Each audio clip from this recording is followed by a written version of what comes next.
ఆదికాండము 1వ అధ్యాయము. ఆదియందు దేవుడు భూమి ఆకాశములను సృజించెను. భూమి నిరాకారముగాను శూన్యముగాను ఉండెను. చీకటి అగాధ జలము పైన కమ్మియుండెను. దేవుని ఆత్మ జలములపైన అల్లాడుచుండెను.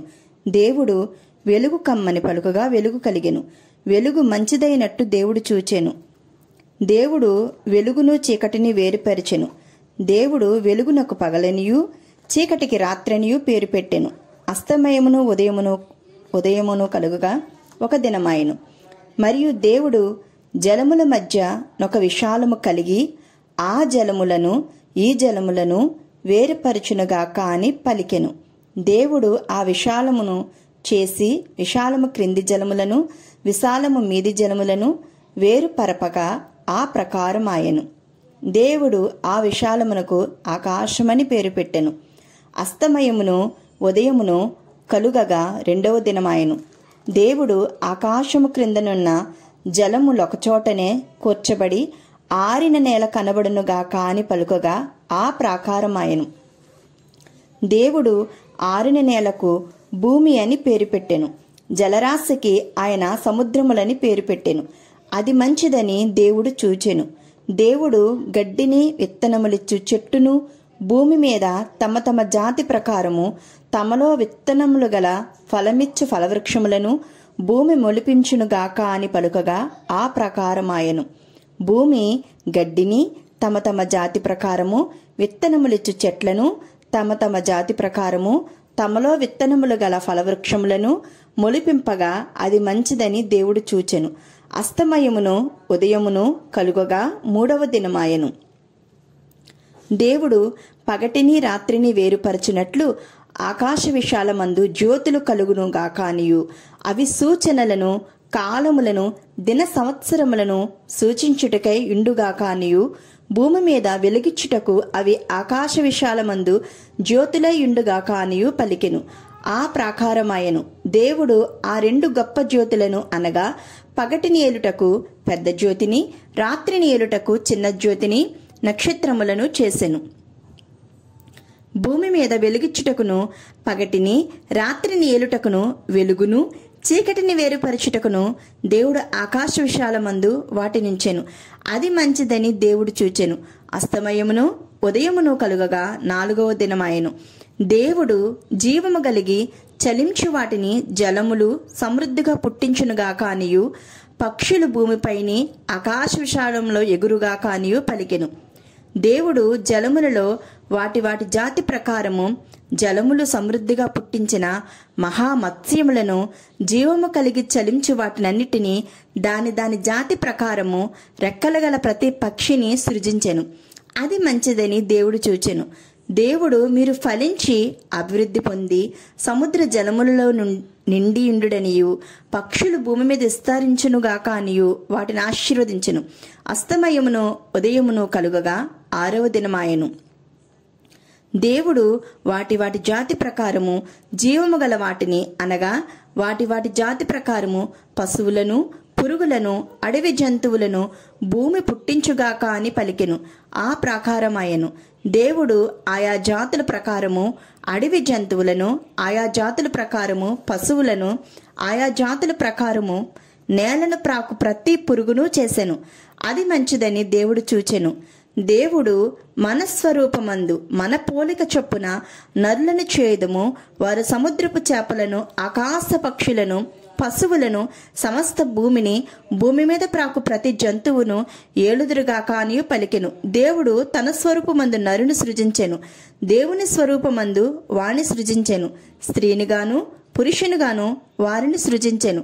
దేవుడు వారిని ఆశీర్వదించెను. ఎట్లనగా మీరు ఫలించి అభివృద్ధి పొంది విస్తరించి భూమిని నిండించి దానిని లోపరుచుకొనుడి.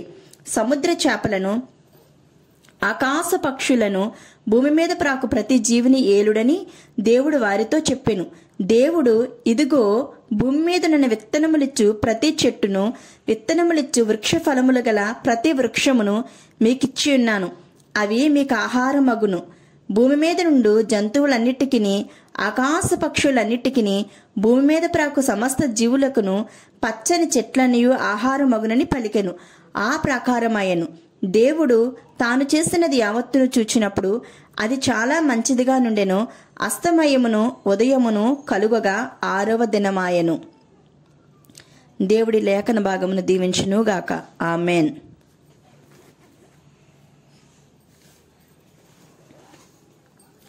ఆదికాండము 2వ అధ్యాయము. ఆకాశమును భూమియు వాటిలోనున్న సమస్త సమూహమును సంపూర్తి చేయబడును. దేవుడు తాను చేసిన తన పని 7వ దినములోగా సంపూర్తి చేసి తాను చేసిన తన పని అంతటి నుండి 7వ దినమున విశ్రమించెను. కాబట్టి దేవుడు ఆ 7వ దినమును ఆశీర్వదించి పరిశుద్ధపరిచెను. ఏలయనగా దానిలో దేవుడు తాను చేసినట్టు సృజించినట్టు తన పని అంతటి నుండి విశ్రమించెను. దేవుడైన యెహోవా భూమిని ఆకాశమును చేసిన దినమందు భూమి ఆకాశమును సృజించబడినప్పుడు వాటి ఉత్పత్తి క్రమం ఇదే. అది వరకు పొలమందలి ఏ పొదయు భూమి మీద నుండలేదు, పొలమందలి ఏ చెట్టును మొలవలేదు. ఏలయనగా దేవుడైన యెహోవా భూమి మీద వాన కురిపించలేదు, నేలను సేద్యపరచుటకు నరుడు లేడు. అయితే ఆవిరి భూమి నుండి లేచి నేల అంతటిని తడిపెను. దేవుడైన యెహోవా నేల మంటితో నరుని నిర్మించి వాని నాసికారంధ్రముల్లో జీవవాయువును ఊదగా నరుడు జీవాత్మ అయ్యెను. దేవుడైన యెహోవా తూర్పున ఏదెనులో ఒక తోట వేసి తాను నిర్మించిన నరుని దానిలో ఉంచెను. మరియు దేవుడైన యెహోవా చూపునకు రమ్యమైనదియు ఆహారమునకు మంచిదియునైన ప్రతి వృక్షమును ఆ తోట మధ్యను, జీవ వృక్షమును, మంచి చెడ్ల తెలివినిచ్చు వృక్షమును నేల నుండి మొలిపించెను. మరియు ఆ తోటను తడుపుటకు ఏదేనులో నుండి ఒక నది బయలుదేరి అక్కడి నుండి చీలిపోయి 4 శాఖలాయెను. మొదటి దాని పేరు పీషోను. అది హవీలా దేశమంతటి చుట్టూ పారుచున్నది. అక్కడ బంగారమున్నది. ఆ దేశపు బంగారము శ్రేష్టమైనది. అక్కడ బోలమును గోమేధికములు దొరుకును. రెండవ నది పేరు గీహోను. అది కూషు దేశమంతటి చుట్టూ పారుచున్నది. మూడవ నది పేరు హిద్దీకేలు. అది అష్షూరు తూర్పు వైపున పారుచున్నది. 4వ నది యుఫ్రాటీసు. మరియు దేవుడైన యెహోవా నరుని తీసుకుని ఏదేను తోటను సేద్యపరచుటకును దాని కాచుటకును దానిలో ఉంచెను. మరియు దేవుడైన యెహోవా ఈ తోటలోనున్న ప్రతి వృక్ష ఫలములను నీవు నిర్భయంత్రంగా తినవచ్చును. అయితే మంచి చెడ్డల తెలివినిచ్చు వృక్ష ఫలములను తినకూడదు. నీవు వాటిని తినుదినమున నిశ్చయముగా చచ్చెదవని నరునికి ఆజ్ఞాపించెను. మరియు దేవుడైన యెహోవా నరుడు ఒంటరిగా నుండుట మంచిది కాదు, వానికి సాటి అయిన సహాయమును వాని కొరకు చేయుదుమనుకునెను. దేవుడైన యెహోవా ప్రతి భూజంతువును ప్రతి ఆకాశపక్షిని నేల నుండి నిర్మించి ఆదాము వాటికి ఏ పేరు పెట్టునో చూచుటకు అతని యొద్దకు వాటిని రప్పించెను. జీవము గల ప్రతి దానికి ఆదాము ఏ పేరు పెట్టెనో ఆ పేరు దానికి కలిగెను. అప్పుడు ఆదాము సమస్త పశువులకును ఆకాశ పక్షులకును సమస్త భూజంతువులకును పేరులు పెట్టెను. అయినను ఆదామునకు సాటి అయిన సహాయము అతనికి లేకపోయెను. అప్పుడు దేవుడైన యెహోవా ఆదామునకు గాఢనిద్ర కలుగజేసి అతడు నిద్రించినప్పుడు అతని ప్రక్కటెముకలలో ఒకదానిని తీసి ఆ చోటును మాంసముతో పూడ్చివేసెను. తరువాత దేవుడైన యెహోవా తాను ఆదాము నుండి తీసిన ప్రక్కటెముకను స్త్రీనిగా నిర్మించి ఆమెను ఆదామునొద్దకు తీసుకుని వచ్చెను. అప్పుడు ఆదామిట్లనెను, నా ఎముకలలో ఒక ఎముక, నా మాంసములలో మాంసము, ఇది నరులలో నుండి తీయబడను గనుక నారి అనబడును. కాబట్టి పురుషుడు తన తండ్రిని తన తల్లిని విడిచి తన భార్యను హత్తుకొనును, వారు ఏక శరీరమయ్యుందురు. అప్పుడు ఆదామును అతని భార్యయు వారిద్దరూ దిగంబరులుగా నుండిరి, అయితే వారు సిగ్గు ఎరుగకయుండిరి. దేవుడి వాక్య భాగమును దీవించునుగాక. ఆమెన్. ఆదికాండము 3వ అధ్యాయము. దేవుడైన యెహోవా చేసిన సమస్త భూజంతువులలో సర్పము యుక్తిగలదై ఉండెను. అది ఆ స్త్రీతో, ఇది నిజమా? ఈ తోట చెట్లలో దేని ఫలములైనను మీరు తినకూడదని దేవుడు చెప్పెనా అని అడిగెను. అందుకు స్త్రీ, ఈ తోట చెట్ల ఫలములను మేము తినవచ్చును, అయితే తోట మధ్యనున్న చెట్టు ఫలములు గుర్చి దేవుడు మీరు చావకుండునట్లు వాటిని తినకూడదనియు వాటిని ముట్టకూడదనియు చెప్పెనని సర్పముతో అనెను. అందుకు సర్పము, మీరు చావనే చావరు, ఏలయనగా మీరు వాటిని తినుదినమున మీ కన్నులు తెరవబడిననియు మీరు మంచి చెడ్డలను ఎరిగిన వారే దేవతల వలె ఉందిరనియు దేవునికి తెలియనని స్త్రీతో చెప్పగా, స్త్రీ, ఆ వృక్షము ఆహారమునకు మంచిదియు కన్నులకు అందమైనదియు వివేకమిచ్చు రమ్యమైనదినై యుండుట చూచినప్పుడు ఆమె దాని ఫలములలో కొన్ని తీసుకుని తనతో పాటు తన భర్తకిచ్చెను. అతడు కూడా తినెను. అప్పుడు వారిద్దరూ కన్నులు తెరవబడెను. వారు తాము దిగంబరులమని తెలుసుకుని అంజూరపు ఆకులు కుట్టి తమకు కచ్చడములు చేసుకునిరి.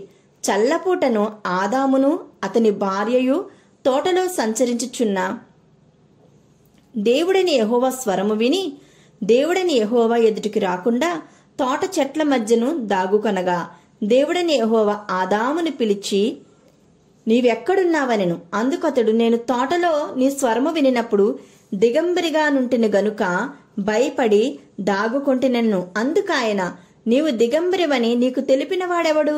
నీవు తినకూడదని నేను నీకు ఆజ్ఞాపించిన వృక్ష ఫలములను తింటివా అని అడిగెను. అందుకు ఆదాము, నాతో నిలుటకు నీవు నాకిచ్చిన ఈ స్త్రీయే ఆ వృక్ష ఫలములు కొన్ని నాకు ఇయ్యగా నేను తింటినెను. అప్పుడు దేవుడైన యెహోవా స్త్రీతో, నీవు చేసినది ఏమిటని అడుగగా, స్త్రీ, సర్పము నన్ను మోసపుచ్చినందున తింటినెను.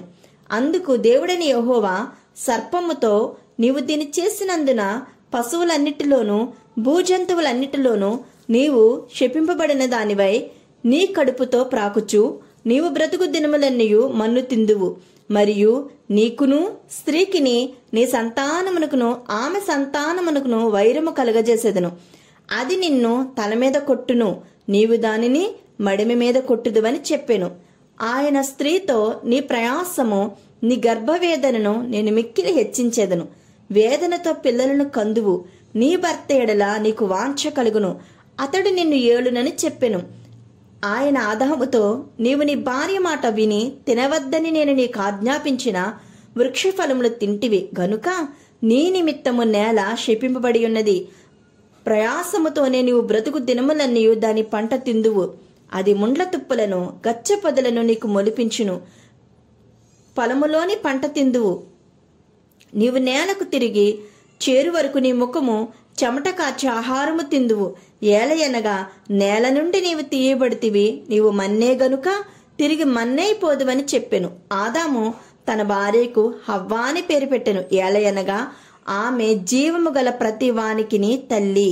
దేవుడని యెహోవా ఆదామునకును అతని భార్యకును చర్మపు చొక్కాయలను చేయించి వారికి తొడిగించెను. అప్పుడు దేవుడని యెహోవా, ఇదిగో, మంచి చెడ్డలను ఎరుగునట్లు ఆదాము మనలో ఒకని వంట వాడాయను కాబట్టి అతడు ఒకవేళ తన చెయ్యి చాచి జీవవృక్ష ఫలమును కూడా తీసుకుని తిని నిరంతరము జీవించినేమో అని దేవుడని యెహోవా అతడు ఏ నేల నుండి తీయబడినో దాని సేద్యపరచుటకు ఏదేను తోటలో నుండి అతని పంపివేసెను. అప్పుడు ఆయన ఆదామును వెళ్ళగొట్టి ఏదేను తోటకు తీర్పు దిక్కున కెరూబులను జీవవృక్షమునకు పోవు మార్గమును కాచుటకు ఇటు అటు తిరుగుచున్న ఖడ్గజ్వాలను నిలువబెట్టెను. దేవుడి వాక్యలేఖనమును దీవించి ఆశీర్వదించునుగాక. ఆమెన్. ఆదికాండము 4వ అధ్యాయము. ఆదాము తన భార్య అయిన హవ్వను కూడినప్పుడు ఆమె గర్భవతి అయి కయీనును కని, యెహోవా దయ వలన నేనొక మనిషిని సంపాదించుకున్నానెను. తరువాత ఆమె అతని తమ్ముడగు హేబేలును కనెను. హేబేలు గొర్రెల కాపరి, కయీను భూమిని సేద్యపరచువాడు. కొంతకాలమైన తరువాత కయీను పొలము పంటలో కొంత యెహోవాకు అర్పణగా తెచ్చెను. హేబేలు కూడా తన మందలో తొలుచూలను పుట్టిన వాటిలో క్రొవ్విన వాటిని కొని తెచ్చెను. యెహోవా హేబేలును అతని అర్పణను లక్ష్యపెట్టెను, కయీనును అతని అర్పణను ఆయన లక్ష్యపెట్టలేదు. కాబట్టి కయీనుకు మిక్కిలి కోపం వచ్చి అతడు తన ముఖము చిన్నబుచ్చుకొనగా, యెహోవా కయీనుతో, నీకు కోపమేలా? ముఖము చిన్నబుచ్చుకుని ఉన్నావేమి? నీవు సత్క్రియ చేసిన ఎడల తలనెత్తుకొనవా? సత్క్రియ చేయని ఎడల వాకిట పాపము పొంచియుండును, నీ ఎడల దానికి వాంఛ కలుగును, నీవు దానిని ఏలుదువనెను. కయీను తన తమ్ముడైన హేబేలుతో మాటలాడెను. వారు పొలములో ఉన్నప్పుడు కయీను తన తమ్ముడైన హేబేలు మీద పడి అతన్ని చంపెను. యెహోవా, నీ తమ్ముడైన హేబేలు ఎక్కడున్నాడని కయీను అడుగగా, అతడు, నేనెరుగను, నా తమ్మునికి నేను కావలివాడనా అనెను. అప్పుడు ఆయన, నీవు చేసిన పని ఏమిటి? నీ తమ్ముని రక్తం యొక్క స్వరము నేలలో నుండి నాకు మొరపెట్టుచున్నది. కావున నీ తమ్ముని రక్తమును నీ చేతిలో నుండి పుచ్చుకొనుటకు నోరు తెరిచిన ఈ నేల మీద ఉండకుండా నీవు శపింపబడినవాడువు. నీవు నేలను సేద్యపరిచినప్పుడు అది తన సారమునికి మీదట నీకు ఇయ్యదు. నీవు భూమి మీద దిగులు పడుచు దేశదిమ్మెరవై ఉందువనెను. అందుకు కయీను, నా దోష శిక్ష నేను భరించలేనంత గొప్పది. నేడు ఈ ప్రదేశం నుండి నన్ను వెళ్ళగొట్టిదివి. నీ సన్నిధికి రాకుండా వెలివేయబడి దిగులు పడుచు భూమి మీద దేశదిమ్మరిన యుందును. కావున నన్ను కనుగొనువాడెవడో వాడు నన్ను చంపునని యెహోవాతో అనెను. అందుకు యెహోవా అతనితో, కాబట్టి ఎవడైనను కయీనును చంపిన ఎడల వానికి ప్రతిదండన 7 కలుగునెను. మరియు ఎవడైనను కయీనును కనుగొని అతనిని చంపకయుండినట్లు యెహోవా అతనికి ఒక గుర్తు వేసెను. అప్పుడు కయీను యెహోవా సన్నిధిలో నుండి బయలుదేరి వెళ్లి ఏదేనుకు తూర్పు దిక్కున నోదు దేశంలో కాపురముండెను. కయీను తన భార్యను కూడినప్పుడు ఆమె గర్భవతి అయి హానోకును కనెను. అప్పుడు అతడు ఒక ఊరు కట్టించి ఆ ఊరికి తన కుమారుని పేరును పెట్టి హానోకను పేరు పెట్టెను. హానోకుకు ఈరాదు పుట్టెను. ఈరాదు మహూయాయేలును కనెను.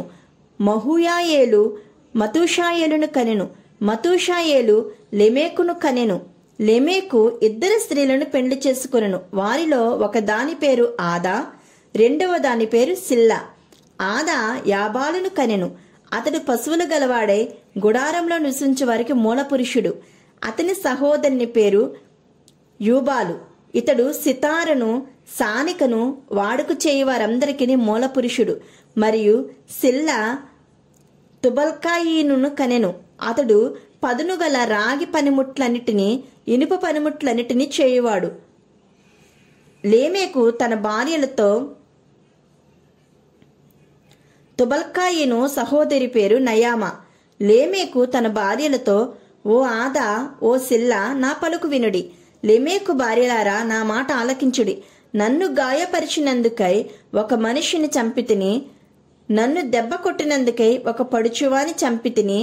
7 ప్రతిదండన కయీను కోసం వచ్చిన ఎడల లేమేకు కోసము 77 వచ్చినను.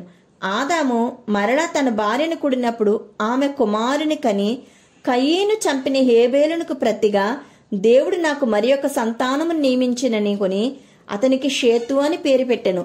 మరియు షేతునకు కూడా కుమారుడు పుట్టెను. అతనికి యానోష్ అని పేరు పెట్టెను. అప్పుడు యెహోవా నామమున ప్రార్థన చేయుట ఆరంభమైనది. ఈ లేఖన భాగము దేవుడు దీవించునుగాక. ఆమేన్. ఆదికాండము 5వ అధ్యాయము. ఆదాము వంశావళి గ్రంథము ఇదే. దేవుడు ఆదామును సృజించిన దినమున దేవుని పోలికగా అతని చేసెను.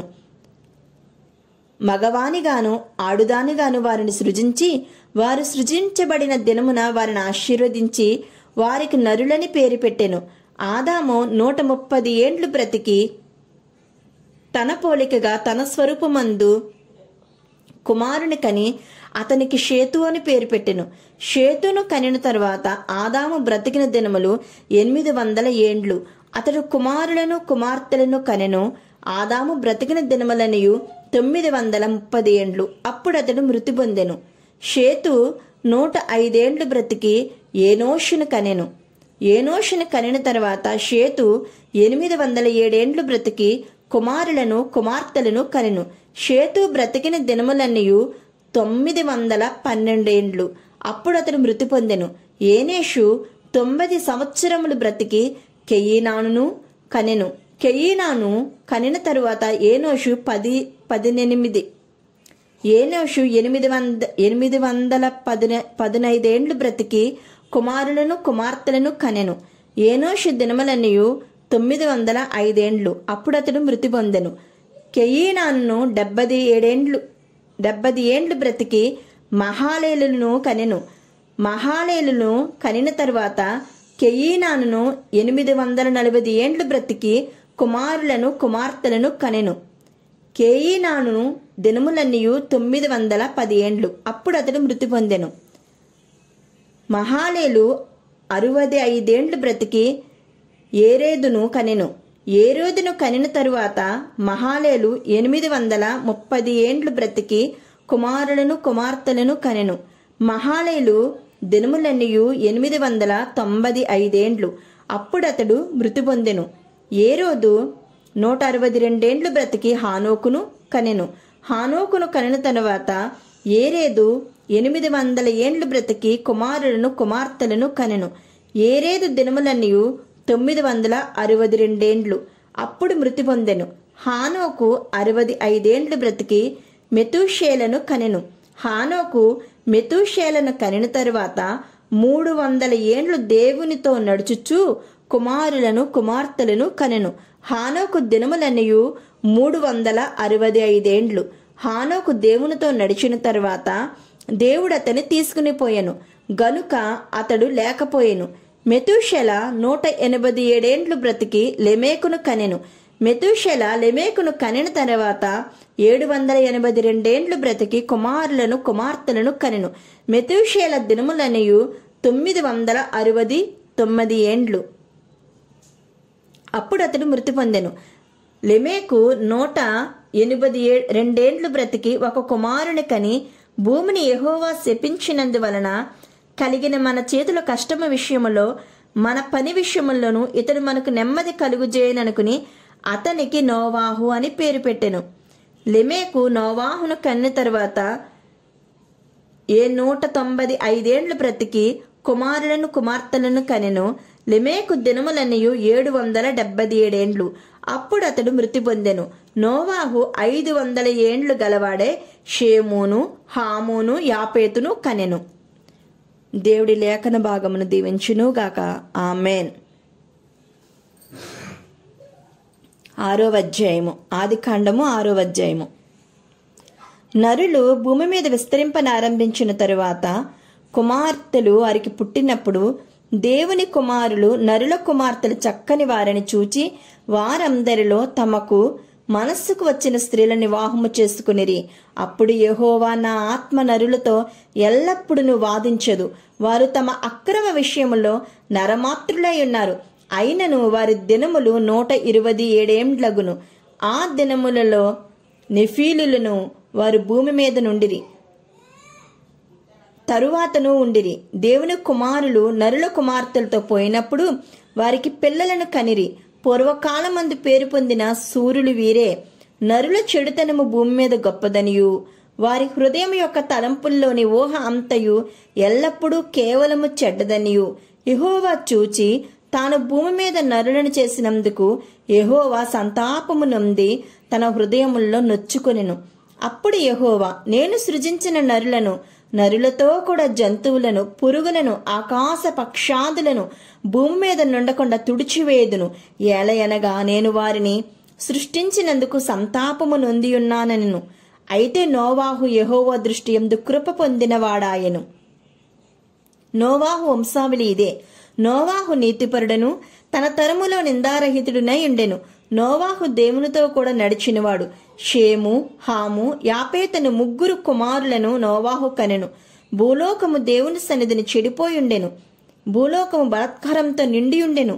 దేవుడు భూలోకమును చూచినప్పుడు అది చెడిపోయుండెను. భూమి మీద సమస్త శరీరులు తమ మార్గమును చెరిపివేసుకునిండిరి. దేవుడు నోవాహుతో సమస్త శరీరుల మూలముగా భూమి బలాత్కారంతో నిండియున్నది గనుక నా సన్నిధిని వారి అంతము వచ్చి ఉన్నది. ఇదిగో వారిని భూమితో కూడా నాశనము చేయుదును. చితిసారకపు మ్రానుతో నీ కొరకు వాడను చేసుకొనుము. అరలు పెట్టి ఆ వాడను చేసి లోపటను వెలుపటను దానికి కీలు పూయవలెను. నీవు దాని చేయవలసినది విధమిది. ఆ ఓడ 300 మూరల పొడుగును, 50 మూరల వెడల్పును, 30 మూరల ఎత్తును గలదై ఉండవలెను. ఆ ఓడకు కిటికీ చేసి పైనుండి మూరెడు క్రిందికి దాన్ని ముగించవలెను. ఓడ తలుపు దాని ప్రక్కన ఉంచవలెను. క్రింది అంతస్తు, రెండవ అంతస్తు, మూడవ అంతస్తు గలదిగా దాన్ని చేయవలెను. ఇదిగో, నేనే జీవవాయువు గల సమస్త శరీరులను ఆకాశము క్రింద నుండకుండా నాశనము చేయుటకు భూమి మీదకి జల ప్రవాహము రప్పించుచున్నాను. లోకమందున్న సమస్తమును చనిపోవును, అయితే నీతో నా నిబంధన స్థిరపరచుదును.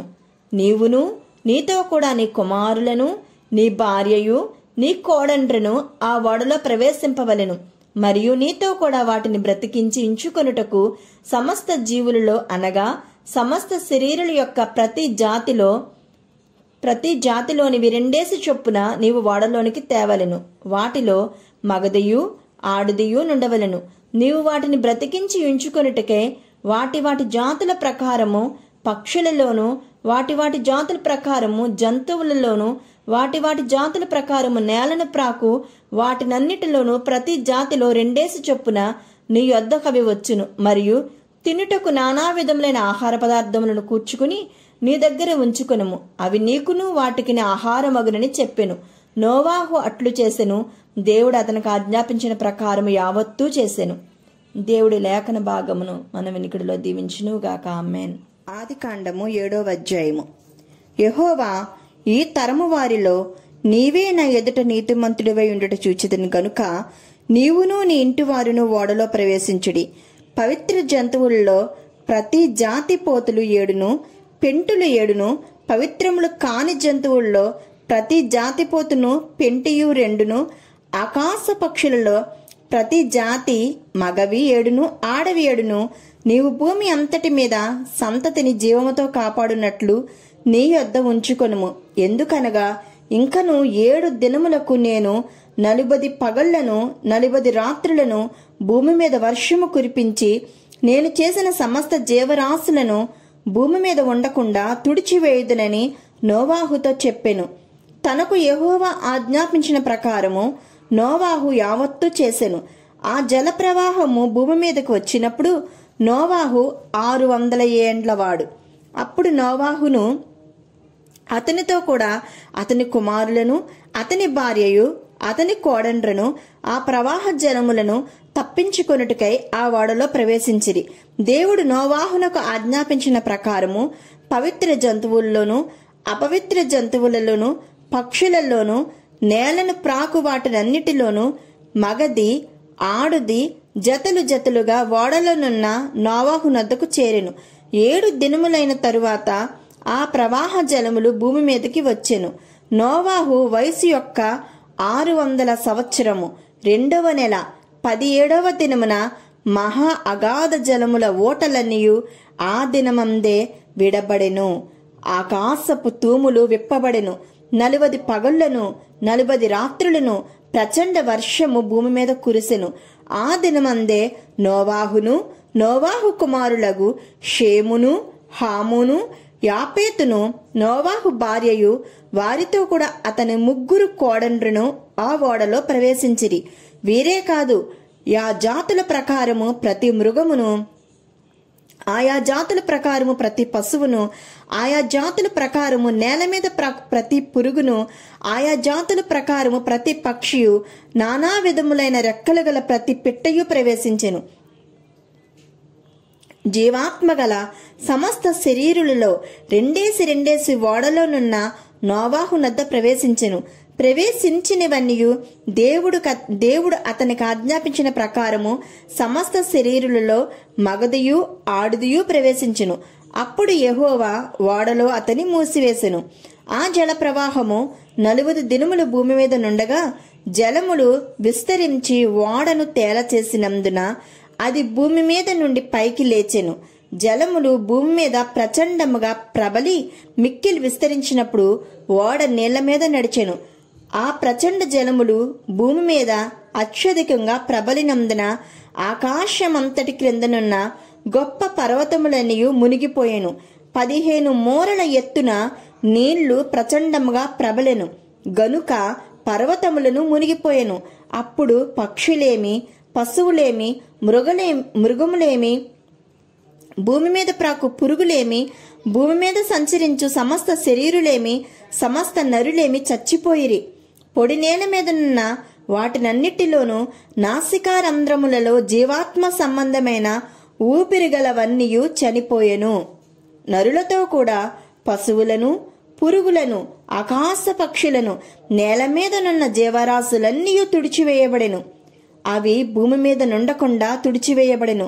నోవాహును అతనితో కూడా ఆ ఓడలనున్నవియు మాత్రము మిగిలియుండెను. 180 దినముల వరకు నీళ్లు భూమి మీద ప్రచండముగా ప్రబలెను. దేవుడి లేఖన భాగంలో మనల్ని దీవించునుగాక. ఆమెన్. ఆదికాండము 8వ అధ్యాయము. దేవుడు నోవాహును అతనితో కూడా ఓడలోనున్న సమస్త జంతువులను, సమస్త పశువులను జ్ఞాపకం చేసుకొనెను. దేవుడు భూమి మీద వాయువు విసరలునట్లు చేయుట వలన నీళ్లు తగ్గిపోయెను. అగాధ జలముల ఓటలను, ఆకాశపు తూములను మూయబడెను. ఆకాశము నుండి కురియుచున్న ప్రచండ వర్షము నిలిచిపోయెను. అప్పుడు నీళ్లు భూమి మీద నుండి క్రమక్రమంగా తీసిపోవచుండెను. 150 దినములైన తరువాత నీళ్లు తగ్గిపోగా 7వ నెల 17వ దినమున ఓడ అరారాతు కొండల మీద నిలిచెను. నీళ్లు 10వ నెల వరకు క్రమక్రమంగా తగ్గుచూ వచ్చెను. 10వ నెల మొదటి దినమున కొండల శిఖరములు కనబడెను. 40 దినములైన తరువాత నోవాహు తాను చేసిన ఓడ కిటికీ తీసి ఒక కాకిని వెలుపలికి పోవిడిచెను. అది బయటికి వెళ్లి భూమి మీద నుండి నీళ్లు ఇంకిపోవు వరకు ఇటు అటు తిరుగుచుండెను. మరియు నీళ్లు నేల మీద నుండి తగ్గినవో లేదో చూచుటకు అతడు తన యొద్ద నుండి నల్ల పావురం ఒకటి వెలుపలికి పోవిడిచెను. నీళ్లు భూమి ఎంతటి మీదనున్నందున తన అరకాలు నిలుపుటకు దానికి స్థలము దొరకలేదు గనుక ఓడలోనున్న అతని యొద్దకు తిరిగి వచ్చెను. అప్పుడు అతడు చేయి చాపి దాని పట్టుకుని ఓడలోనికి తీసుకొనెను. అతడు మరి 7 దినములు తాలి మరలా ఆ నల్ల పావురంను ఓడలో నుండి వెలుపులకి విడిచెను. సాయంకాలమున అది అతని వద్దకు వచ్చినప్పుడు త్రుంచబడిన ఒలీవా చెట్టు ఆకు దాని నోట నుండెను. గనుక నీళ్లు భూమి మీద నుండి తగ్గిపోయేనని నోవాహునకు తెలిపెను. అతడింకా మరి 7 దినములు తాలి ఆ పావురమును వెలుపులకి విడిచెను. ఆ తరువాత అది అతని వద్దకు తిరిగి రాలేదు. మరియు 601వ సంవత్సరము మొదటి నెల తొలి దినమున నీళ్లు భూమి మీద నుండి ఇంకిపోయెను. నోవాహు ఓడ కప్పు తీసి చూచినప్పుడు నేల ఆరియుండెను. 2వ నెల 27వ దినమున భూమి ఎండి ఉండెను. అప్పుడు దేవుడు, నీవును నీతో కూడా నీ భార్యయు నీ కుమారులను నీ కోడండ్రను ఓడలో నుండి బయటికి రండి. పక్షులు, పశువులు, భూమి మీద ప్రాకు ప్రతి జాతి పురుగులు మొదలైన సమస్త శరీరులలో నీతో కూడానున్న ప్రతి జంతువును వెంటబెట్టుకుని వెలుపలికి రావలెను. అవి భూమి మీద బహుగా విస్తరించి భూమి మీద ఫలించి అభివృద్ధి పొందవలెనని నోవాహుతో చెప్పెను. కాబట్టి నోవాహును అతనితో కూడా అతని కుమారులను అతని భార్యయు అతని కోడండ్రను బయటికి వచ్చిరి. ప్రతి జంతువును, ప్రాకు ప్రతి పురుగును, ప్రతి పిట్టయు, భూమి మీద సంచరించువన్నీయు వాటి వాటి జాతుల చొప్పున ఆ ఓడలో నుండి బయటికి వచ్చెను. అప్పుడు నోవాహు యెహోవాకు బలిపీఠము కట్టి పవిత్ర పశువులన్నిటిలోనూ పవిత్ర పక్షులన్నిటిలోనూ కొన్ని తీసుకుని ఆ పీఠము మీద దహన బలి అర్పించెను. అప్పుడు యెహోవా ఇంపైన సువాసన నాగ్రానించి ఇక మీదట నరులను బట్టి భూమిని మరలా శపించెను. ఎందుకనగా నరుల హృదయాలోచన వారి బాల్యము నుండి చెడ్డది. నేనిప్పుడు చేసిన ప్రకారముగా ఇకను సమస్త జంతువులను సంహరింపను. భూమి నిలిచి ఉన్నంత వరకు వెదకాలమును, కోతకాలమును, శీతోష్ణములను, వేసవి శీతాకాలములను, రాత్రింబగళ్లను ఉండక మానవని తన హృదయములో అనుకొనెను. దేవుడి లేఖన భాగంను దీవించునుగాక. ఆమెన్. ఆదికాండము 9వ అధ్యాయము. మరియు దేవుడు నోవాహును అతని కుమారులను ఆశీర్వదించి, మీరు ఫలించి అభివృద్ధి పొంది భూమిని నింపుడి. మీ భయమును మీ బెదురును అడవి జంతువులన్నిటికీ, ఆకాశ పక్షులన్నిటికీ, నేల మీద ప్రాకు ప్రతి పురుగుకును, సముద్రపు చేపలన్నిటికీ కలుగును. అవి మీ చేతకు అప్పగింపబడి ఉన్నవి. ప్రాణము గల సమస్త చరములు మీకు ఆహారమగును. పచ్చని కూర మొక్కలు ఇచ్చినట్లు వాటిని మీకు ఇచ్చి ఉన్నాను. అయినను మాంసమును దాని రక్తముతో మీరు తినకూడదు. రక్తమే దాని ప్రాణము. మరియు మీకు ప్రాణమైన మీ రక్తమును గూర్చి విచారణ చేయుదును. దాని గూర్చి ప్రతి జంతువును, నరులను విచారణ చేయుదును. ప్రతి నరుని ప్రాణమును గూర్చి వాని సహోదరుని విచారణ చేయుదును. నరుని రక్తమును చిందించు వాని రక్తము నరుని వలననే చిందింపబడును. ఏలయనగా దేవుడు తన స్వరూపమందు నరుని చేసెను. మీరు ఫలించి అభివృద్ధి నొందిడి. మీరు భూమి మీద సమృద్ధిగా సంతానము కని విస్తరించుడని వారితో చెప్పెను. మరియు దేవుడు నోవాహు అతని కుమారులతో, ఇదిగో నేను మీ తదనంతరము మీ సంతానముతోనూ మీతో కూడానున్న ప్రతి జీవితోనూ, పక్షులేమి, పశువులేమి, మీతో కూడా సమస్తమైన భూజంతువులేమి, వాడలో నుండి బయటికి వచ్చిన సమస్త భూజంతువులతోనూ నా నిబంధన స్థిరపరచుచున్నాను. నేను మీతో నా నిబంధన స్థిరపరచుదును. సమస్త శరీరులు ప్రవాహ జలముల వలన ఇకను లయపరచబడరు. భూమిని నాశనము చేయుటకును ఇకను జల ప్రవాహము కలుగదని పలికెను. మరియు దేవుడు నాకును మీకును మీతో కూడానున్న సమస్త జీవరాశులకును మధ్య నేను తరతరములకు ఏర్పరుచున్న నిబంధనకు గుర్తు ఇదే. మేఘములో నా ధనస్సును ఉంచి తిని, అది నాకును భూమికి నీ మధ్య నిబంధనకు గుర్తుగా నుండును. భూమి పైకి నేను మేఘమును రప్పించినప్పుడు ఆ ధనస్సు మేఘములో కనబడును. అప్పుడు నాకును మీకును సమస్త జీవరాశులకును మధ్యనున్న నా నిబంధనను జ్ఞాపకము చేసుకుందును. గనుక సమస్త శరీరులను నాశనము చేయుటకు అలాగ ప్రవాహముగా నీళ్లు రావు. ఆ ధనస్సు మేఘములో నుండును. నేను దాన్ని చూచి దేవునికిని భూమి మీదనున్న సమస్త శరీరులలో ప్రాణము గల ప్రతి దానికిని మధ్యనున్న నిత్య నిబంధనను జ్ఞాపకం చేసుకుందునెను. మరియు దేవుడు నాకును భూమి మీదనున్న సమస్త శరీరులకును మధ్య నేను స్థిరపరిచిన నిబంధనకు గుర్తు ఇదే అని నోవాహుతో చెప్పెను. ఓడలో నుండి వచ్చిన నోవాహు కుమారులు షేము, హాము, యాపేతనువారు. హాము కనానుకు తండ్రి. ఈ ముగ్గురు నోవాహు కుమారులు. వీరి సంతానము భూమి అంతటా వ్యాపించెను. నోవాహు వ్యవసాయము చేయను ఆరంభించి ద్రాక్ష తోట వేసెను. పిమ్మట ద్రాక్షరసము త్రాగి మత్తుడై తన గుడారములో వస్త్రహీనుడిగా ఉండెను. అప్పుడు కనానుకు తండ్రి అయిన హాము తన తండ్రి వస్త్రహీనుడై ఉండుట చూచి బయటనున్న తన ఇద్దరు సహోదరులకు ఆ సంగతి తెలిపెను. అప్పుడు షేమును యాపేతును వస్త్రమొకటి తీసుకుని తమ ఇద్దరి భుజముల మీద వేసుకుని వెనుకకు నడిచి వెళ్లి తమ తండ్రి దిశమలను కప్పెరి. వారి ముఖములు వెనుక తట్టు ఉండుట వలన తమ తండ్రి దిశమలను చూడలేదు. అప్పుడు నోవాహు మత్తు నుండి మేలుకొని తన చిన్న కుమారుడు చేసిన దానిని తెలుసుకుని, కనాను శపింపబడిన వాడై తన సహోదరులకు దాసాను దాసుడగును అనెను. మరియు అతడు షేము దేవుడని యెహోవా స్తుతింపబడునుగాక. కనాను అతనికి దాసుడగును. దేవుడు యాపేతుని విశాలపరచును. అతడు షేము గుడారములలో నివసించును. అతనికి కనాను దాసుడగును అనెను. ఆ జల ప్రవాహము గతించిన తరువాత నోవాహు 350 ఏండ్లు బ్రతికెను. నోవాహు బ్రతికిన దినములన్నయు 950 ఏండ్లు. అప్పుడు అతడు మృతి పొందెను. ఆదికాండము 10వ అధ్యాయము. ఇది నోవాహు కుమారులగు షేము, హాము, యాపేతను వారి వంశావళి. జలప్రళయము తరువాత వారికి కుమారులు పుట్టిరి. యాపేతు కుమారులు గోమేరు, మాగోగు, మాదాయి, యావాను, తూబాలు, మేషేకు, తేరాసు అనువారు. గోమేరు కుమారులు హష్కనజు, రీఫాతు, తోగర్మ అనువారు.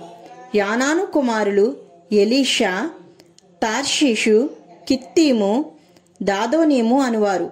వీరి నుండి సముద్ర తీరమందుండిన జనములు వ్యాపించెను. వారి వారి జాతుల ప్రకారము, వారి వారి భాషల ప్రకారము, వారి వారి వంశముల ప్రకారము ఆయా దేశములలో వారు వేరైపోయిరి. హాము కుమారులు కూషు, మిస్రాయిము, పూతు, కనాను అనువారు. కూషు కుమారులు సేబా, హవీలా, సప్తారయామ, సప్తాక అనువారు. రాయామ కుమారులు షేబా, దాదాను అనువారు. కూషు నిమ్రోదును కనెను. అతడు భూమి మీద పరాక్రమశాలి అయ్యుండుటకు ఆరంభించెను. అతడు యెహోవా ఎదుట పరాక్రమము గల వేటగాడు. కాబట్టి యెహోవా ఎదుట పరాక్రమము గల వేటగాడైన నిమ్రోదు వలె అను లోకోక్తి కలదు. షీనారు దేశములోని బాబేలు, ఎరేకు, అక్కాదు, కల్నే అను పట్టణములు అతని రాజ్యమునకు మొదలు. ఆ దేశంలో నుండి అష్షూరుకు బయలుదేరి వెళ్ళి నినేవాను, రహోబోతీరును, కాలాహును, నినేవయకును కాలాహుకును మధ్యనున్న రెసేనేనును కట్టించెను. ఇదే ఆ మహాపట్టణము. మిస్రాయిము లూదీయులను, అనామీయులను, లేహాబీయులను, నప్తూహీయులను, షత్రూసీయులను, కస్లూహీయులను, కఫ్తోరీయులను కనెను. ఫిలిష్తీయుల కస్లూహీయులలో నుండి వచ్చినవారు. కనాను తన ప్రథమ కుమారుడగు సీదోనును, హేతును, యెబూసీయులను, అమోరీయులను, గిర్గాషీయులను, హివ్వీయులను, అర్కీయులను, సినీయులను, అర్వాదీయులను, సెమారీయులను, హామాతీయులను కనెను. తరువాత కనానీయుల వంశములు వ్యాపించెను. కనానీయుల సరిహద్దు సీదోను నుండి గెరారుకు వెళ్ళు మార్గములో గాజా వరకును, సోదమ, గోమర్ర, ఆద్మా, సెబోయియము లకు వెళ్ళు మార్గములలో లాషా వరకు ఉన్నది. వీరు తమ తమ వంశముల ప్రకారము, తమ తమ భాషల ప్రకారము, తమ తమ దేశములను బట్టి జాతులను బట్టి హాము కుమారులు. మరియు ఏబేరు యొక్క కుమారులందరికీ పితరుడును పెద్దవాడైన యాపేతు సహోదరుడునగు షేముకు కూడా సంతానము పుట్టెను. షేము కుమారులు ఏలాము, అష్షూరు, అర్పాక్షదు, లూదు, అరామాను వారు. అరాము కుమారులు ఊజు, హూలు, గేతేరు, మాషాను వారు. అర్పక్షదు షేలాహును కనెను. షేలాహు ఏబేరును కనెను. ఏబేరుకు 2 కుమారులు పుట్టిరి. వారిలో ఒకని పేరు పెలేగు. ఏలయనగా అతని దినములలో భూమి దేశములుగా విభజింపబడెను. అతని సహోదరుని పేరు యొక్తాను. యొక్తాను ఆల్మోదాదును, షాలాపును, హసర్మావేతును, యరాహును, హదోరమును, ఊజాలును, దిక్లాను, ఓబాలును, అబీమాయేలును, షేబాను, ఒఫీరును, హవీలాను, యోబాబును కనెను. వీరందరూ యొక్తాను కుమారులు. మేషా నుండి సాపారకు వెళ్ళు మార్గములోని తూర్పు కొండలు వారి నివాస స్థలము. వీరు తమ తమ వంశముల ప్రకారము, తమ తమ భాషల ప్రకారము, తమ తమ దేశములను బట్టి, తమ తమ జాతులను బట్టి షేము కుమారులు. వారి వారి జనములలో వారి వారి సంతతుల ప్రకారము నోవాహు కుమారుల వంశములు ఇవే. జలప్రవాహము గతించిన తరువాత వీరిలో నుండి జనములు భూమి మీద వ్యాపించెను. దేవుడు ఈ లేఖన భాగమును దీవించునుగాక. ఆమెన్. ఆదికాండము 11వ అధ్యాయము. భూమి అంతటా ఒక్క భాషయు ఒక్క పలుకును ఉండెను. వారు తూర్పున ప్రయాణమై పోవుచుండగా షినారు దేశమందొక మైదానము వారికి కనబడెను. అక్కడ వారు నివసించి, మనం ఇటుకలు చేసి బాగుగా కాల్చుదుము రెండని ఒకరితో ఒకడు మాటలాడుకునిరి. రాళ్లకు ప్రతిగా ఇటుకలను, అడుసునకు ప్రతిగా మట్టి కిల్లును వారికి ఉండెను. మరియు వారు, మనము భూమి అంతటా చెదిరిపోకుండా ఒక పట్టణమును, ఆకాశమునంటు శిఖరము గల ఒక గోపురమును కట్టుకుని పేరు సంపాదించుకుందుము రెండని మాటలాడుకొనగా, యెహోవా నరుల కుమారులు కట్టిన పట్టణమును, గోపురమును చూడ దిగివచ్చెను. అప్పుడు యెహోవా, ఇదిగో జన్మ ఒక్కటే, వారందరికీ భాష ఒక్కటే. వారు ఈ పని ఆరంభించి ఉన్నారు. ఇక మీదట వారు చేయదలుచు ఏ పని అయినను చేయకుండా వారికి ఆటంకమేమియో నుండదు. గనుక మనము దిగిపోయి వారిలో ఒకని మాట ఒకనికి తెలియకుండా అక్కడ వారి భాషను తారుమారు చేదుము రండని అనుకొనెను. అలాగు యెహోవా అక్కడి నుండి భూమి అందంతటా వారిని చెదరగొట్టెను. గనుక వారు ఆ పట్టణమును కట్టుట మానిరి, దానికి బాబేలు అని పేరు పెట్టిరి.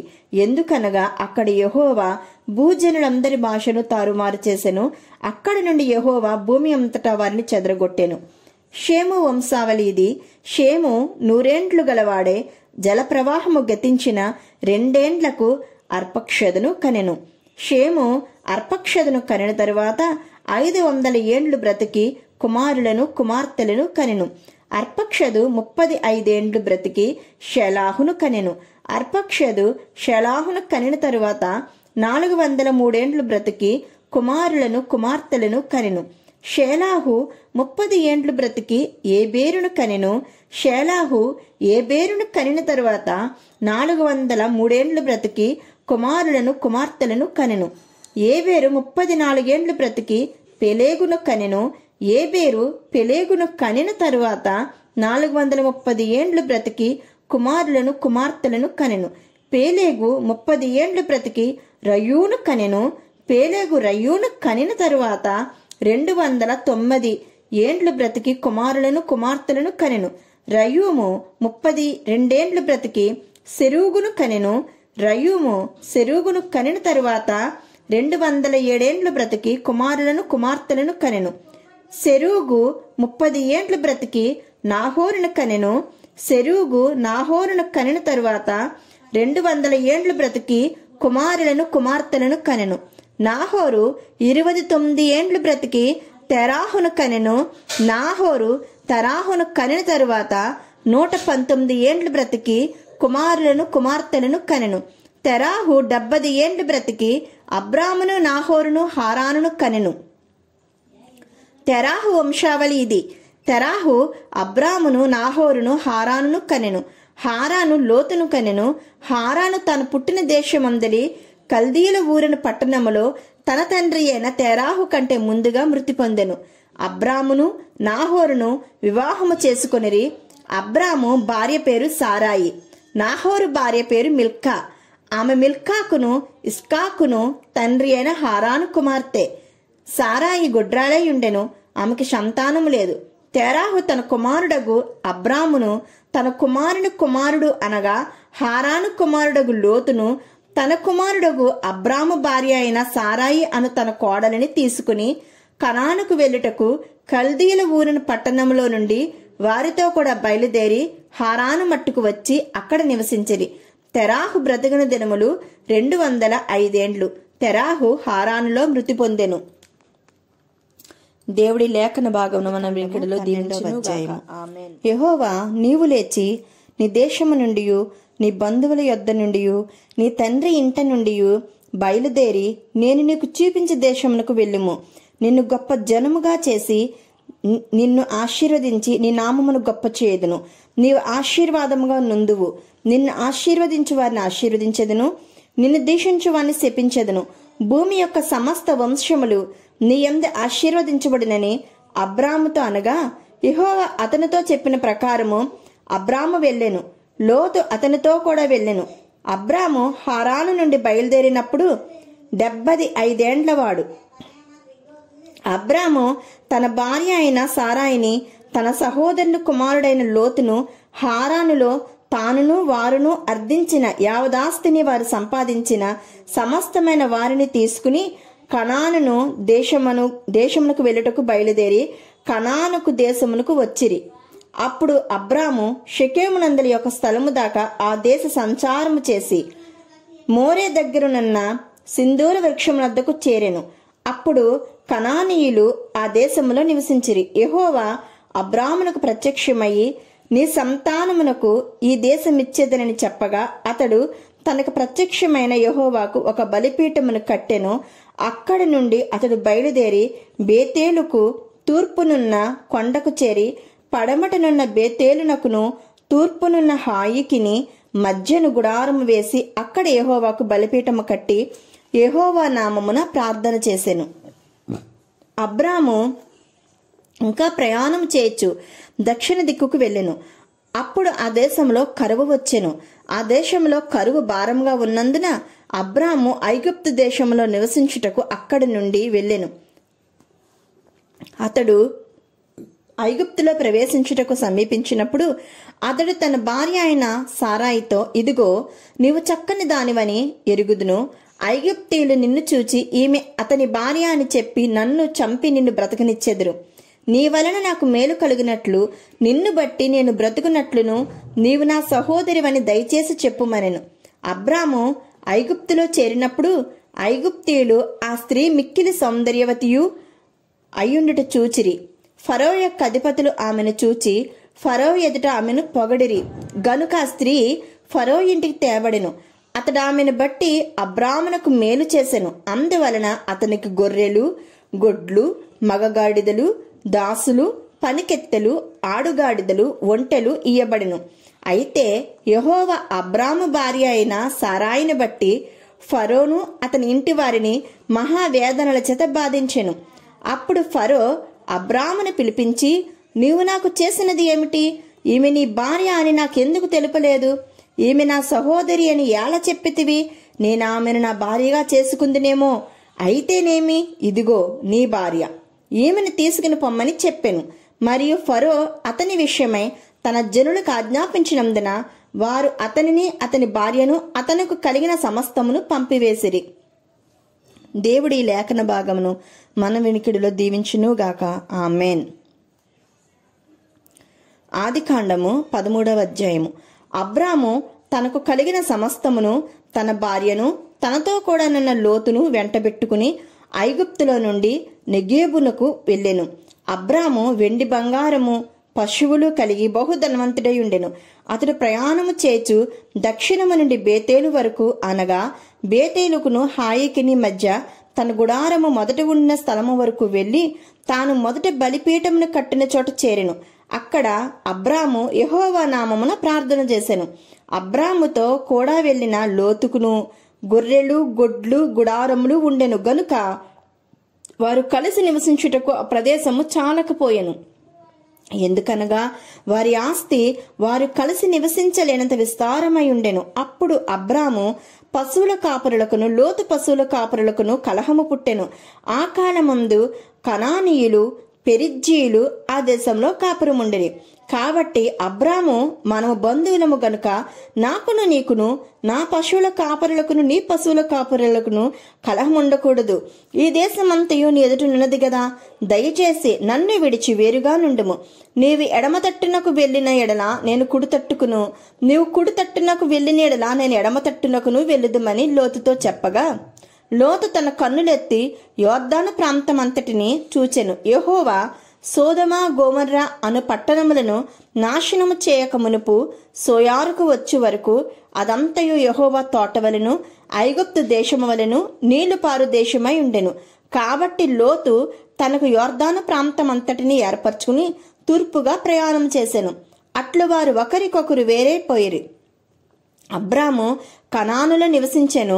లోతు ఆ మైదానమందున్న పట్టణము గల ప్రదేశములలో కాపురముండి సోదోమ దగ్గర తన గుడారము వేసుకొనెను. సోదోమ మనుష్యులు దుష్టులను, యెహోవా దృష్టికి బహుపాపులునై ఉండిరి. లోతు అబ్రామును విడిచిపోయిన తరువాత యెహోవా, ఇదిగో నీ కన్నులెత్తి నీవు ఉన్న చోట నుండి ఉత్తరపు తట్టు, దక్షిణపు తట్టు, తూర్పు తట్టు, పడమర తట్టును చూడుము. ఎందుకనగా నీవు చూచుచున్న ఈ దేశమంతటిని నీకును నీ సంతానమునకును సదాకాలము ఇచ్చెదను.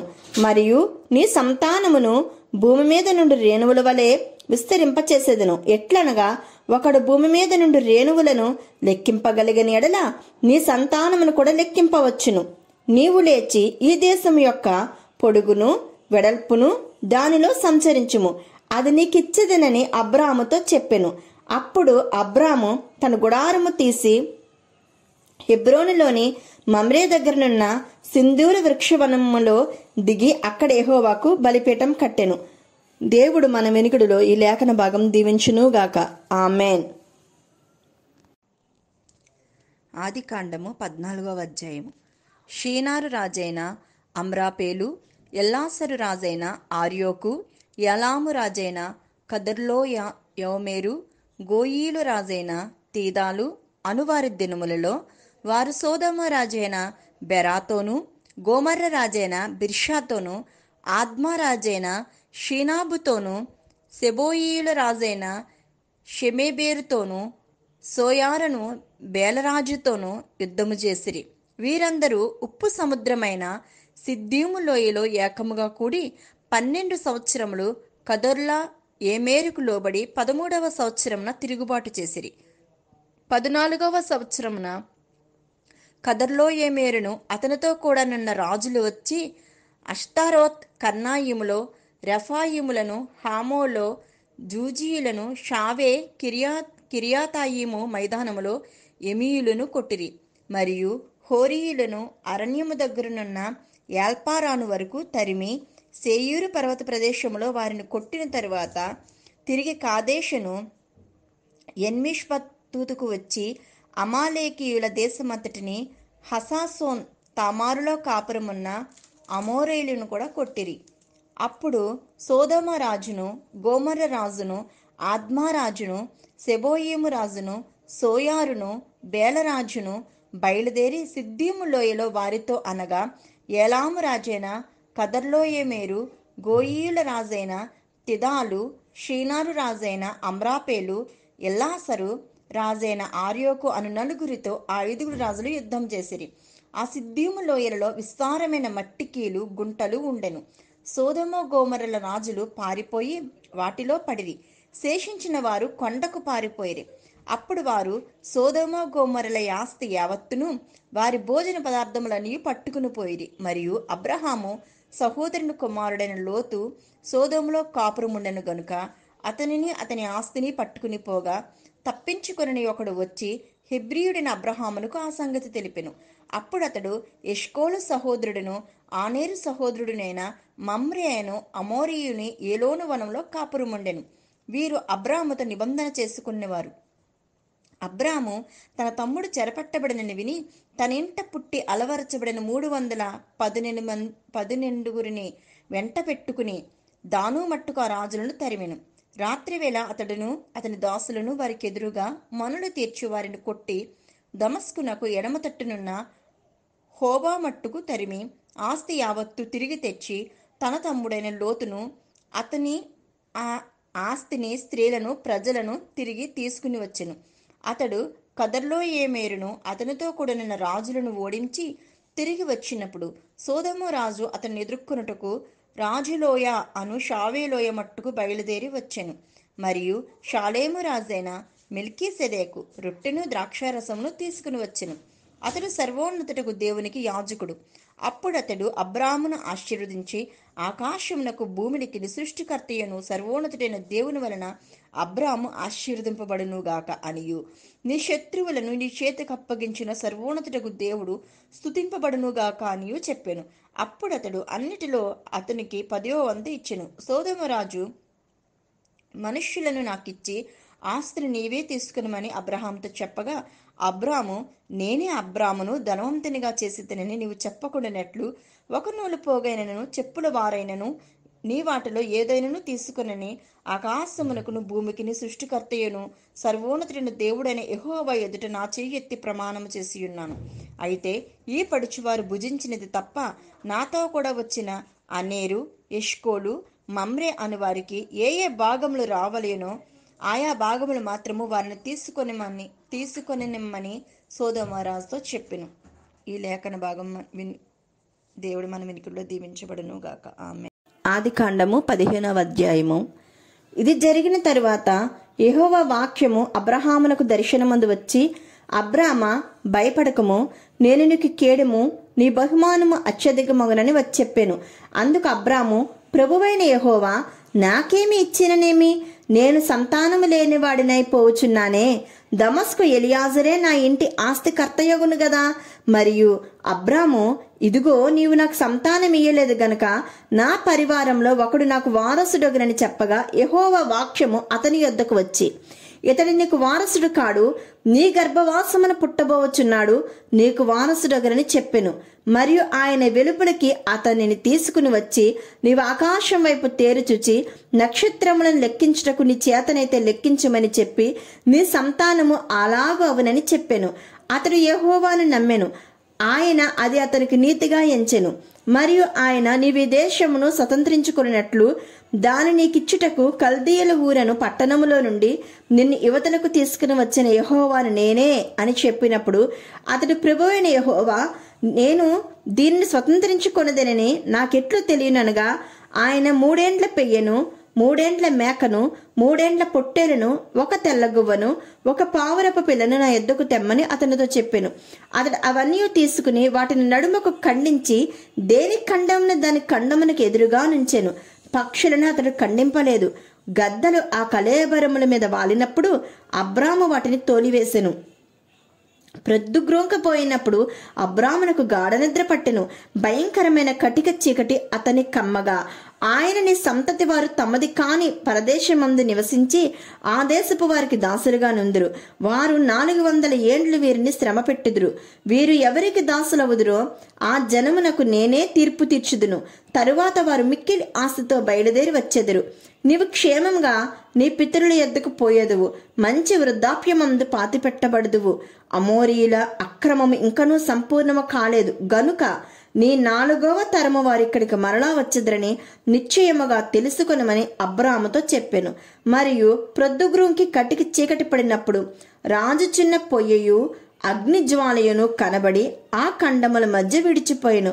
ఆ దినమందే యెహోవా ఐగుప్తు నది మొదలుకొని గొప్ప నది అయిన యూఫ్రాటీసు నది వరకు ఈ దేశమును అనగా కెనీయులను కనిజ్జీయులను కద్మోనీయులను హిత్తీయులను పెరిజ్జీయులను రెఫాయీయులను అమోరీయులను కనానీయులను గిర్గాషీయులను యెబూసీయులను నీ సంతానమును నీకిచ్చి ఉన్నాను అబ్రహాముతో నిబంధన చేసెను. దేవుడి లేఖన భాగమును మన వినికిడిలో దీవించునుగాక. ఆమెన్. ఆదికాండము 16వ అధ్యాయము. అబ్రాము భార్య అయిన సారాయి అతనికి పిల్లలు కనలేదు. ఆమెకు హాగరు అను ఐగుప్తురాలైన దాసి ఉండెను. కాగా షారాయి ఇదిగో నేను పిల్లలు కనకుండా యెహోవా చేసి ఉన్నాడు. నీవు దయచేసి నా దాసితో పొమ్ము, ఒకవేళ ఆమె వలన నాకు సంతానము కలుగవచ్చునని అబ్రాముతో చెప్పెను. అబ్రాము సారాయి మాట వినెను. కాబట్టి అబ్రాము కనాను దేశంలో 10 ఏండ్లు కాపురమున్న తరువాత అబ్రాము భార్య అయిన సారాయి తన దాసి అయిన హాగరును ఐగుప్తురాలిని తీసుకుని తన పెనిమిటి అయిన అబ్రామునకు భార్యగా ఉండినట్లు అతనికిచ్చెను. అతడు హాగరుతో పోయినప్పుడు అది గర్భవతి అయ్యెను. అది తాను గర్భవతినైతిని నని తెలుసుకునేటప్పుడు దాని యజమానురాలు దాని దృష్టికి నీచమైనదాయెను. అప్పుడు సారాయి నా ఉసురు నీకు తగులును, నేనే నా దాసిని నీ కౌగటికిచ్చిన తరువాత తాను గర్భవతినైతినని తెలుసుకున్నప్పుడు నేను దాని దృష్టికి నీచమైన దానినైతిని, నాకును నీకును యెహోవా న్యాయము తీర్చునుగాక అని అబ్రాముతో అనెను. అందుకు అబ్రాము ఇదిగో నీ దాసిని నీ చేతిలో ఉన్నది, నీ మనస్సు వచ్చినట్లు దాన్ని చేయమని సారాయితో చెప్పాను. సారాయి దాన్ని శ్రమ పెట్టినందున ఆమె యొద్ద నుండి అది పారిపోగా యెహోవా దూత అరణ్యములో నీటి బుగ్గ యొద్ద అనగా షూరు మార్గములో బుగ్గ యొద్ద ఆమెను కనుగొని సారాయి దాసి అయిన హాగరు ఎక్కడి నుండి వచ్చితివి, ఎక్కడికి వెళుచున్నావని అడిగినందుకు అది నా యజమానురాలైన సారాయి యొద్ద నుండి పారిపోవచ్చున్నానను. అప్పుడు యెహోవా దూత నీ యజమానురాలి యొద్దకు తిరిగి వెళ్ళి ఆమె చేతి క్రింద అణిగియుండుమని దానితో చెప్పెను. మరియు యెహోవా దూత నీ సంతానమును నిశ్చయముగా విస్తరింపజేసేదను, అది లెక్కింప వీలులేనంతగా విస్తారమగునని దానితో చెప్పెను. మరి యెహోవా దూత ఇదిగో యెహోవా నీ మొరని వినెను, నీవు గర్భవతి అయి ఉన్నావు, నీవు కుమారుని కని అతనికి ఇష్మాయేలును పేరు పెట్టెదవు. అతడు అడవిగాడిద వంటి మనుష్యుడు, అతని చెయ్యి అందరి చేతులు అతనికిని విరోధముగా ఉండును. అతడు తన సహోదరులందరి ఎదుట నివసించునని దానితో చెప్పగా అది చూచుచున్న దేవుడవు నీవే అని పేరుతో తనతో మాటలాడిన యెహోవాకు పెట్టెను. ఏలయనగా నన్ను చూచిన వాని నేనిక్కడ చూచితిని గదా అని అనుకొనెను. అందుచేత ఆ నీటి బుగ్గకు బేయర్ లహాయి రోయి అని పేరు పెట్టబడెను. అది కాదేశుకును బేరేదుకును మధ్యనున్నది. తరువాత హాగరు అబ్రామునకు కుమారుని కనెను. అబ్రాము హాగరు కనిన తన కుమారునికి ఇష్మాయేలుని పేరు పెట్టెను. హాగరు అబ్రామునకు ఇష్మాయేలును కనినప్పుడు అబ్రాము 86 ఏండ్లవాడు. దేవుడు మన వెనుకలో ఈ వాక్య భాగము దీవించును. 17వ అధ్యాయము. అబ్రాము 99 ఏండ్ల వాడైనప్పుడు యెహోవా అతనికి ప్రత్యక్షమై, నేను సర్వశక్తిగల దేవుడను, నా సన్నిధిలో నడుచుచు నిందారహితుడివై ఉండుము. నాకును నీకును మధ్య నా నిబంధనను నియమించి నిన్ను అత్యధికంగా అభివృద్ధి పొందించేదనని అతనితో చెప్పెను.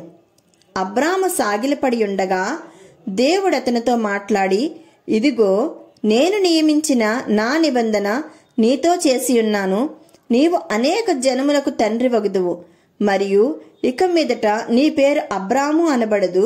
నిన్ను అనేక జనములకు తండ్రినిగా నియమించితిని గనుక నీ పేరు అబ్రాము అనబడును. నీకు అత్యధికముగా సంతానాభివృద్ధి కలుగజేసి నీలో నుండి జనములు వచ్చినట్లు నియమించుదును. రాజులను నీలో నుండి వచ్చెదరు. నేను నీకును నీ తరువాత నీ సంతానమునకును దేవుడినై ఉండినట్లు నాకును నీకును నీ తరువాత వారి తరములలో నీ సంతతికిని మధ్య నా నిబంధన నిత్య నిబంధనగా స్థిరపరిచెదను. నీకును నీ తరువాత నీ సంతతికిని నీవు పరదేశివై ఉన్న దేశమును అనగా కనాను దేశమంతటిని నిత్య స్వాస్థ్యముగా ఇచ్చి వారికి దేవుడినై ఉందినని అతనితో చెప్పెను. మరియు దేవుడు, నీవు మాత్రమే గాక నీ తరువాత వారి తరములలో నీ సంతతియు నా నిబంధనను గైకొనవలెను. నాకును నీకును నీ తరువాత నీ సంతతికి నీ మధ్య మీరు గైకొనవలసిన నా నిబంధన ఏదనగా, మీలో ప్రతి మగవాడును సున్నతి పొందవలెను. మీరు మీ గోప్యాంగ చర్మమున సున్నతి పొందవలను. అది నాకును నీకు మధ్యనున్న నిబంధనకు సూచనగా ఉండును. 8 దినముల వయస్సు గలవాడు అనగా నీ ఇంట పుట్టినవాడైనను, నీ సంతానము కాని అన్యుని యొద్ద వెండితో కొనబడిన వాడైనను, నీ తరములలో ప్రతి మగవాడు మీలో సున్నతి పొందవలెను. నీ ఇంట పుట్టినవాడును నీ వెండితో కొనబడిన వాడును తప్పక సున్నతి పొందవలెను. అప్పుడు నా నిబంధన మీ శరీరమందు నిత్య నిబంధనగా ఉండును. సున్నతి పొందని మగవాడు అనగా ఎవని గోప్యాంగ చర్మమున సున్నతి చేయబడదో అట్టివాడు తన జనులలో నుండి కొట్టివేయబడును. వాడు నా నిబంధనను మీరియున్నాడని అబ్రాముతో చెప్పెను. మరియు దేవుడు, నీ భార్య అయిన సారాయి పేరు సారాయి అనవద్దు, ఏలయనగా ఆమె పేరు షారా. నేను ఆమెను ఆశీర్వదించి ఆమె వలన నీకు కుమారుని కలుగజేసేదెను. నేను ఆమెను ఆశీర్వదించేదను. ఆమె జనములకు తల్లి అయ్యుండెను. జనముల రాజులు ఆమె వలన కలుగుదురని అబ్రాహాముతో చెప్పెను. అప్పుడు అబ్రహాము సాగిలపడి నవ్వి, 100 ఏండ్ల వానికి సంతానము కలుగునా? 90 ఏండ్ల సారా కనునా అని మనస్సులో అనుకొనెను. అబ్రహాము, ఇష్మాయేలు నీ సన్నిధిని బ్రతుకును అనుగ్రహించుము అని దేవునితో చెప్పగా, దేవుడు, నీ భార్య అయిన షారా నిశ్చయముగా నీకు కుమారుని కనును. నీవతనికి ఇస్సాకు అని పేరు పెట్టుదువు. అతని తరువాత అతని సంతానము కొరకు నిత్య నిబంధనగా నా నిబంధనను అతనితో స్థిరపరచెదను. ఇష్మాయేలును గూర్చి నీవు చేసిన మనవి నేను వింటిని. ఇదిగో నేను అతనిని ఆశీర్వదించి అతనికి సంతానాభివృద్ధి కలుగజేసి అత్యధికముగా అతని విస్తరింపజేసేదను. అతడు 12 మంది రాజులను కలును. అతనిని గొప్ప జనముగా చేసేదను. అయితే వచ్చు సంవత్సరము ఈ కాలమందు షారా నీకు కనబోవ ఇస్సాకుతో నా నిబంధనను స్థిరపరచెదనని చెప్పెను.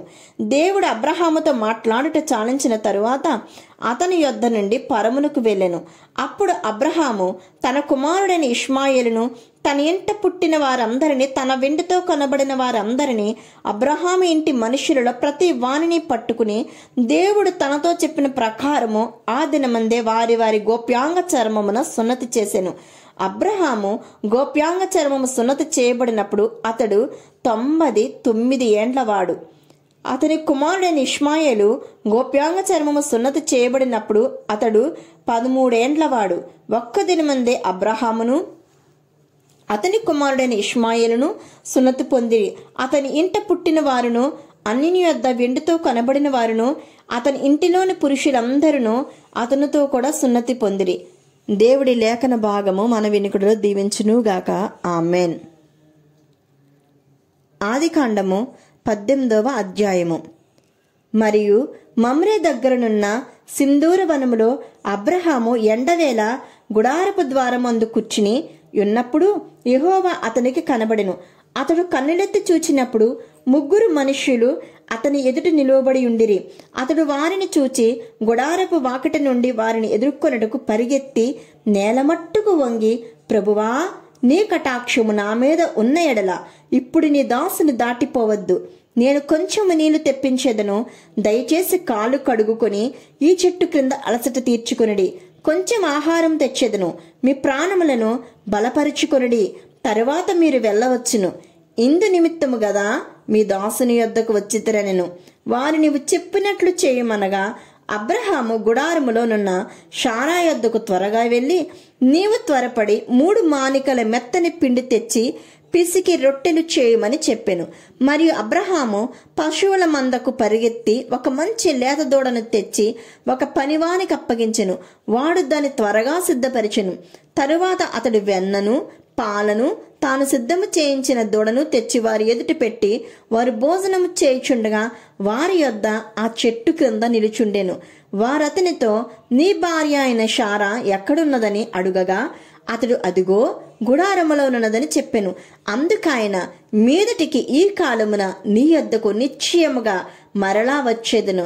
అతడు నీ భార్య అయిన శారాకు ఒక కుమారుడు కలుగునని చెప్పెను. శారా ఆయన వెనుక నుండిన గుడారపు ద్వారమందు వినుచుండెను. అబ్రహామును శారాయను బహుకాలము గడిచిన వృద్ధులై ఉండిరి. స్త్రీ ధర్మము శారాకు నిలిచిపోయెను గనుక శారా, నేను బలము ఉడిగిన దాననైన తరువాత నాకు సుఖము కలుగునా? నా యజమానుడు వృద్ధుడై ఉన్నాడు గదా అని తనలో నవ్వుకొనెను. అంతటి యెహోవా అబ్రహాముతో, వృద్ధురాలైన నేను నిశ్చయముగా ప్రసవించదనా అని శారా నవ్వనేలా? యెహోవాకు అసాధ్యమైనది ఏదైనా ఉన్నదా? మీదటికి ఈ కాలమున నిర్ణయ కాలమందు నీ యొద్దకు తిరిగి వచ్చేదను. అప్పుడు శారాకు కుమారుడు కలుగునెను. శారా భయపడి, నేను నవ్వలేదని చెప్పగా ఆయన, అవును, నీవు నవ్వితివనెను. అప్పుడు ఆ మనుష్యులు అక్కడి నుండి లేచి సొదొమ తట్టు చూచిరి.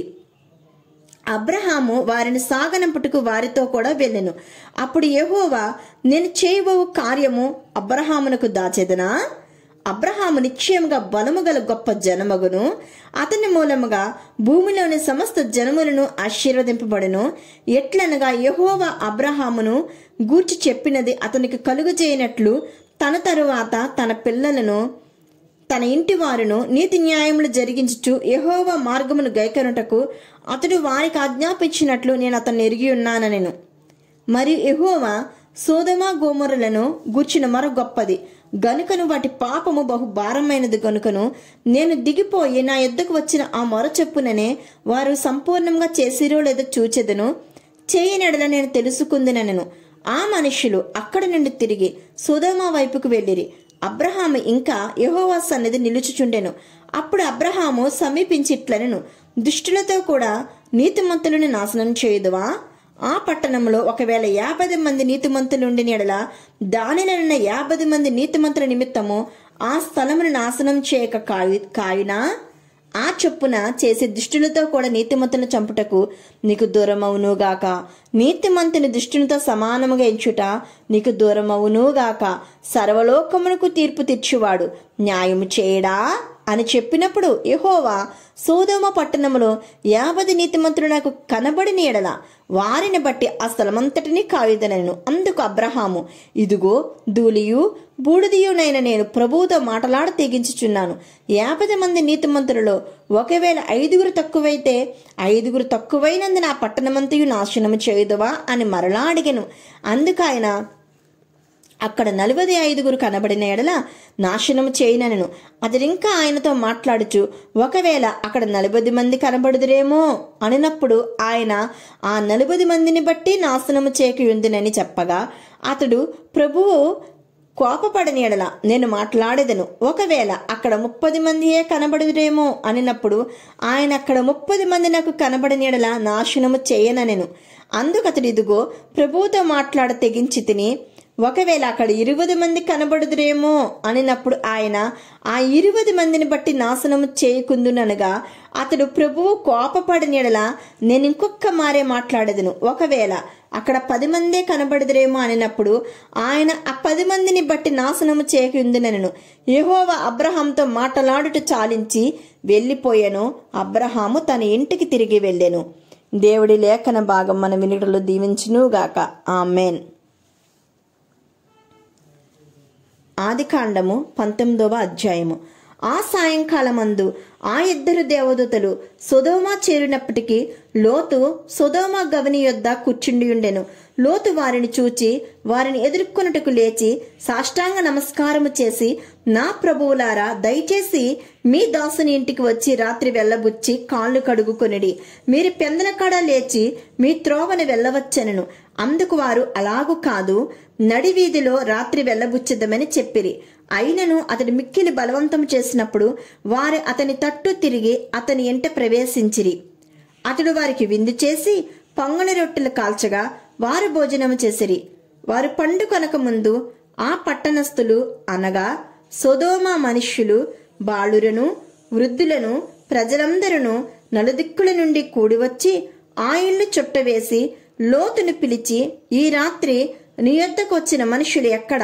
మేము వారిని కూడినట్లు మా యొద్దకు వారిని వెలుపలికి తీసుకుని రమ్మని అతనితో చెప్పగా, లోతు వెలుపల ద్వారమునొద్దనున్న వారి దగ్గరికి వెళ్లి తన వెనుక తలుపు వేసి, అన్నలారా, ఇంత పాతకము కట్టుకొనకుడి. ఇదిగో, పురుషుని కూడని 2 కుమార్తెలు నాకున్నారు. సెలవైతే వారిని మీ యొద్దకు వెలుపలికి తీసుకుని వచ్చేదను. వారిని మీ మనస్సుకు వచ్చినట్లు చేయుడి. ఈ మనుష్యులు నా ఇంటి నీడకు వచ్చి ఉన్నారు గనుక వారిని మీరేమీ చేయకూడదని చెప్పినప్పుడు వారు, నీవు అవతలికి పొమ్మనిరి. మరియు వారు, వీడెవడో మనలోనికి పరదేశిగా వచ్చి తేర్పరిగా నుండ చూచుచున్నాడు. కాగా వారికంటే నీకెక్కువ కీడు చేసేదమని చెప్పి లోతు అను ఆ మనుష్యుని మీద దొమ్మిగా పడి తలుపు పగలగొట్టుటకు సమీపించిరి. అయితే ఆ మనుషులు తమ చేతులు చాపి లోతును ఇంటి లోపలికి తమ యొద్దకు తీసుకుని తలుపు వేసిరి. అప్పుడు వారు పిన్నలు మొదలుకుని పెద్దల వరకు ఆ ఇంటి ద్వారము దగ్గరున్న వారికి కనుమబ్బు కలుగజేయగా వారు ద్వారము కనుగొనలేక విసిగిరి. అప్పుడు ఆ మనుష్యులు లోతుతో, ఇక్కడ నీకు మరి ఎవరున్నారు? నీ అల్లుని, నీ కుమారులను, నీ కుమార్తెలను, ఈ ఊరిలో నీకు కలిగిన వారినందరినీ వెలుపునికి తీసుకురమ్ము. మేము ఈ చోటు నాశనము చేయవచ్చితిమి. వారిని గూర్చిన మొర యెహోవా సన్నిధిలో గొప్పదాయను గనుక దాని నాశనం చేయుటకు యెహోవా మమ్మను పంపెనని చెప్పగా, లోతు బయటికి వెళ్లి తన కుమార్తెలను పెండ్లాడనయ్యున్న తన అల్లులతో మాటలాడి, లెండి, ఈ చోటు విడిచిపెట్టి రండి, యెహోవా ఈ పట్టణమును నాశనము చేయబోచున్నాడని చెప్పెను. అయితే అతడు తన అల్లుల దృష్టికి ఎగతాళి చేయువాని వలె ఉండెను. తెల్లవారినప్పుడు ఆ దూతలు లోతును త్వరపెట్టి, లెమ్ము, ఈ ఊరి దోష శిక్షలో నశించిపోకుండా నీ భార్యను, ఇక్కడనున్న నీ 2 కుమార్తెలను తీసుకుని రమ్మని చెప్పిరి. అతడు తడువు చేసెను. అప్పుడు అతని మీద యెహోవా కనికరపడుట వలన ఆ మనుష్యులు అతని చేతిని, అతని భార్య చేతిని, అతని 2 కుమార్తెల చేతులను పట్టుకుని వెలుపలికి తీసుకుని వచ్చి ఆ ఊరి బయట ఉంచిరి. ఆ దూతలు వారిని వెలుపలికి తీసుకుని వచ్చిన తరువాత, ఆయన నీ ప్రాణమును దక్కించుకున్నట్లు పారిపొమ్ము, నీ వెనుక చూడకము, ఈ మైదానంలో ఎక్కడనూ నిలువక నీవు నశించిపోకుండా ఆ పర్వతమునకు పారిపోమని చెప్పగా, లోతు, ప్రభువా, అలాగు కాదు, ఇదిగో నీ కటాక్షం నీ దాసుని మీద వచ్చినది. నా ప్రాణము రక్షించుట వలన నీవు నా ఎడల కనపరిచిన నీ కృపను గణపరిచితివి. నేను ఆ పర్వతమునకు తప్పించుకుని పోలేను. ఈ ఈడు నాకు సంభవించి చచ్చిపోదునేమో.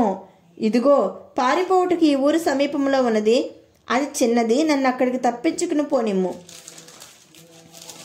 అది చిన్నది కదా, నేను బ్రతుకుదానని చెప్పినప్పుడు ఆయన, ఇదిగో, నీవు చెప్పిన ఈ ఊరు నాశనము చేయను. ఈ విషయంలో నీ మనవి అంగీకరించితిని. నీవు త్వరపడి అక్కడికి తప్పించుకుని పొమ్ము. నీవక్కడ చేరు వరకు నేనేమీ చేయలేనను. అందుచేత ఆ ఊరికి సోయారు అని పేరు పెట్టెను. లోతు సోయారుకు వచ్చినప్పుడు ఆ దేశమున సూర్యుడు ఉదయించెను. అప్పుడు యెహోవా సొదొమ మీదను గొమొర్రా మీదను యెహోవా యొద్ద నుండి గంధకమును అగ్నిని ఆకాశము నుండి కురిపించి ఆ పట్టణములను, ఆ మైదానమంతటిని, ఆ పట్టణములలో నివసించు వారందరినీ, నేల మొలకలను నాశనము చేసెను. అయితే లోతు భార్య అతని వెనుక నుండి తిరిగి చూచి ఉప్పు స్తంభమాయెను. తెల్లవారినప్పుడు అబ్రహాము లేచి తాను యెహోవా సన్నిధిని నిలిచిన చోటికి వచ్చి సొదొమ గొమొర్రాల తట్టును, ఆ మైదానపు ప్రదేశపు యావత్తును చూడగా, అదిగో, ఆ ప్రదేశపు పొగ ఆవము పొగవలే లేచుచుండెను. దేవుడు ఆ మైదానపు పట్టణములను పాడు చేసినప్పుడు దేవుడు అబ్రహామును జ్ఞాపకం చేసుకుని లోతు కాపురం ఉన్న పట్టణములను నాశనం చేసినప్పుడు ఆ నాశనము మధ్యన లోతు నశించకుండా అతని తప్పించెను. లోతు సోయారులో నివసించుటకు భయపడి తన 2 కుమార్తెలతో కూడా సోయారు నుండి పోయి ఆ పర్వతమందు నివసించెను. అతడును అతని 2 కుమార్తెలను ఒక గుహలో నివసించిరి. అట్లుండగా అక్క తన చెల్లెలతో, మన తండ్రి ముసలివాడు, సర్వలోక మర్యాద చొప్పున మనతో పోవుటకు లోకములో ఏ పురుషుడునూ లేడు. మన తండ్రికి ద్రాక్షారసము త్రాగించి అతనితో శయనించి మన తండ్రి వలన సంతానము కలుగజేసుకుందుము రమ్మని చెప్పాను. ఆ రాత్రి వారు తమ తండ్రికి ద్రాక్షారసము త్రాగించిన తరువాత అతని పెద్ద కుమార్తె లోపలికి వెళ్లి తన తండ్రితో శయనించెను. కాని ఆమె ఎప్పుడు శయనించెనో ఎప్పుడు లేచిపోయినో అతనికి తెలియలేదు. మరునాడు అక్క తన చెల్లెలిని చూచి, నిన్నటి రాత్రి నా తండ్రితో నేను శయనించితిని. ఈ రాత్రి అతనికి ద్రాక్షారసం త్రాగించిన తరువాత నీవు లోపలికి వెళ్లి అతనితో శయనించుము. అలాగున మన తండ్రి వలన సంతానము కలుగజేసుకుందుమని చెప్పెను. ఆ రాత్రి వారు తమ తండ్రికి ద్రాక్షారసం త్రాగించి అప్పుడు ఆ చిన్నది లేచి అతనితో శయనించెను. ఆమె ఎప్పుడు శయనించెనో ఎప్పుడు లేచిపోయానో అతనికి తెలియలేదు. అలాగున లోతు యొక్క 2 కుమార్తెలు తమ తండ్రి వలన గర్భవతులైరి. వారిలో పెద్దది కుమారుని కని వానికి మోయాబు అని పేరు పెట్టెను. అతడు నేటి వరకు మోయాబీయులకు మూల పురుషుడుగా ఎంచబడెను. చిన్నది కూడా కుమారుని కని వానికి బెన్నమ్మి అని పేరు పెట్టెను. అతడు నేటి వరకు అమ్మోనీయులకు మూల పురుషుడుగా ఎంచబడెను. అక్కడి నుండి దేవుడి లేఖన భాగమును మన వినికిడిలో దీవించునుగాక. ఆమెన్. ఆదికాండము 20వ అధ్యాయము. అక్కడి నుండి అబ్రహాము దక్షిణ దేశమునకు తరలిపోయి కాదేషుకును షూరుకును మధ్య ప్రదేశములో నివసించి గేరారులో కొన్నాళ్లు ఉండెను. అప్పుడు అబ్రహాము తన భార్య అయిన షారాను గూర్చి, ఈమె నా చెల్లెలని చెప్పెను. గనుక గేరారు రాజైన అబీమెలెకు షారాను పిలిపించి తన ఇంట చేర్చుకొనెను.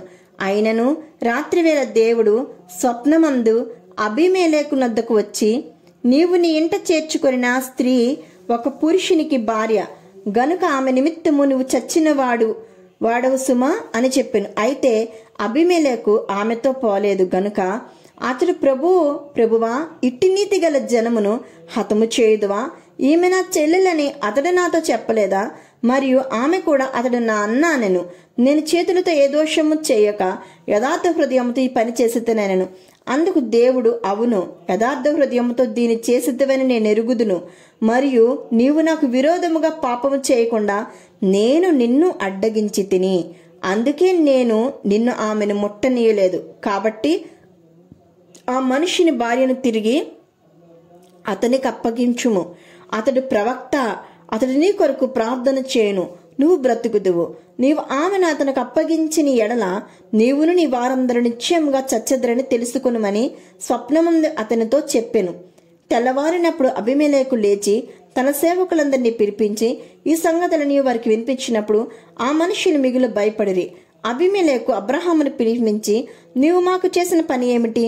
నీవు నా మీదకి, నా రాజ్యం మీదకి మహాపాతకము తెప్పించినట్లు నేను నీ ఎడల చేసిన పాపమేమిటి? చేయరాని కార్యములు నాకు చేసిద్దవని అతనితో చెప్పెను. మరియు అబీమెలెకు, నీవేమి చూచి ఈ కార్యం చేసిద్దవని అబ్రహామును అడుగగా, అబ్రహాము, ఈ స్థలమందు దేవుని భయం ఏమాత్రమునూ లేదు గనుక నా భార్య నిమిత్తము నన్ను చంపుదురనుకుని చేసితిని. అంతేగాక ఆమె నా చెల్లెలని మాట నిజమే. ఆమె నా తండ్రి కుమార్తె గాని నా తల్లి కుమార్తె కాదు. ఆమె నాకు భార్యయే ఉన్నది. దేవుడు నన్ను నా తండ్రి ఇల్లు విడిచి దేశాంతరము పోవునట్టు చేసినప్పుడు నేను ఆమెను చూచి, మనము పోవు ప్రతి స్థలమందు ఇతడు నా సహోదరుడని నన్ను గూర్చి చెప్పుము. నీవు నాకు చేయవలసిన ఉపకారం ఇదియేనని చెప్పితేనెను. అబీమెలెకు గొర్రెలను, గొడ్లను, దాసదాసీ జనులను రప్పించి అబ్రహాముకిచ్చి అతని భార్య అయిన షారాను అతనికి తిరిగి అప్పగించెను. అప్పుడు అబీమెలెకు, ఇదిగో నా దేశం నీ ఎదుటనున్నది, నీకిష్టమైన స్థలమందు కాపురం ఉండమనెను. మరియు అతడు షారాతో, ఇదిగో నీ అన్నకు నేను 1000 రూపాయలు ఇచ్చి ఉన్నాను. ఇది నీ యొద్దనున్న వారందరి దృష్టికి ప్రాయచిత్తముగా నుండుటకై ఇది నీ పక్షముగా ఇచ్చి ఉన్నాను. ఈ విషయం అంతటిలో నీకు న్యాయము తీరిపోయినదనెను. అబ్రహాము దేవుని ప్రార్థింపగా దేవుడు అబీమెలెకును అతని భార్యను అతని దాసీలను బాగు చేసెను. వారి పిల్లలు కనిరి. ఎలయనగా అబ్రహాము భార్య అయిన శారాను బట్టి దేవుడు అబీమెలెకు ఇంటిలో ప్రతి గర్భమును మూసియుండెను. దేవుడి లేఖన భాగమును మన వెనుకడిలో దీవించును గాక. ఆమెన్. ఆదికాండము 21వ అధ్యాయము. యెహోవా తాను చెప్పిన ప్రకారము శారాను దర్శించెను. యెహోవా తానిచ్చిన మాట చొప్పున శారాను గుర్తు చేసెను. ఎట్లనగా దేవుడు అబ్రహాముతో చెప్పిన నిర్ణయ కాలములో శారా గర్భవతి అయి అతని ముసలితనమందు అతనికి కుమారుని కనెను. అప్పుడు అబ్రహాము తనకు పుట్టినవాడును తనకు శారా కనినవాడునైనా తన కుమారునికి ఇస్సాకు అను పేరు పెట్టెను.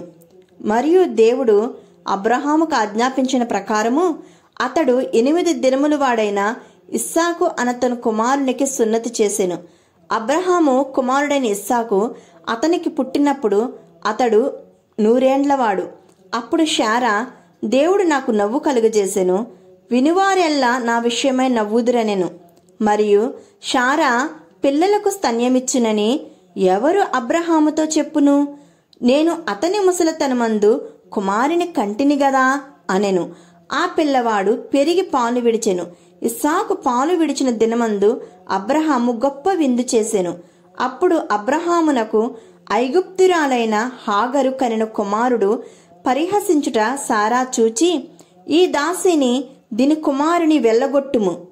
ఈ దాసి కుమారుడు నా కుమారుడైన ఇస్సాకుతో వారసుడై ఉండడని అబ్రహాముతో అనెను. అతని కుమారుని బట్టి ఆ మాట అబ్రహామునకు మిక్కిలి దుఃఖము కలుగజేసెను. అయితే దేవుడు ఈ చిన్నవాని బట్టియు నీ దాసిని బట్టియు నీవు దుఃఖపడవద్దు. శారా నీతో చెప్పు ప్రతి విషయములో ఆమె మాట వినుము. ఇస్సాకు వలన అయినదియే నీ సంతానమనబడును. అయినను ఈ దాసి కుమారుడును నీ సంతానమే గనుక అతని కూడా ఒక జనముగా చేసేదినని అబ్రహాముతో చెప్పెను.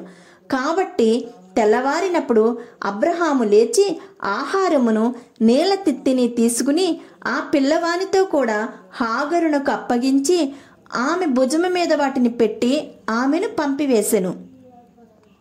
ఆమె వెళ్ళి బేర్షెబా అరణ్యములో ఇటు అటు తిరుగుచుండెను. ఆ తిత్తిలోని నీళ్లు అయిపోయిన తరువాత ఆమె ఒక పొద క్రింద ఆ చిన్నవాని పడవేసి, ఈ పిల్లవాని చావు నేను చూడలేనని అనుకుని వింటివేద దూరము వెళ్ళి అతనికెదురుగా కూర్చుండెను. ఆమె ఎదురుగా కూర్చుండి ఎలుగెత్తి ఏడ్చెను. దేవుడు ఆ చిన్నదాని మొరను వినెను. అప్పుడు దేవుని దూత ఆకాశము నుండి హాగరుని పిలిచి, హాగరు, నీకేమి వచ్చినది? భయపడకుము.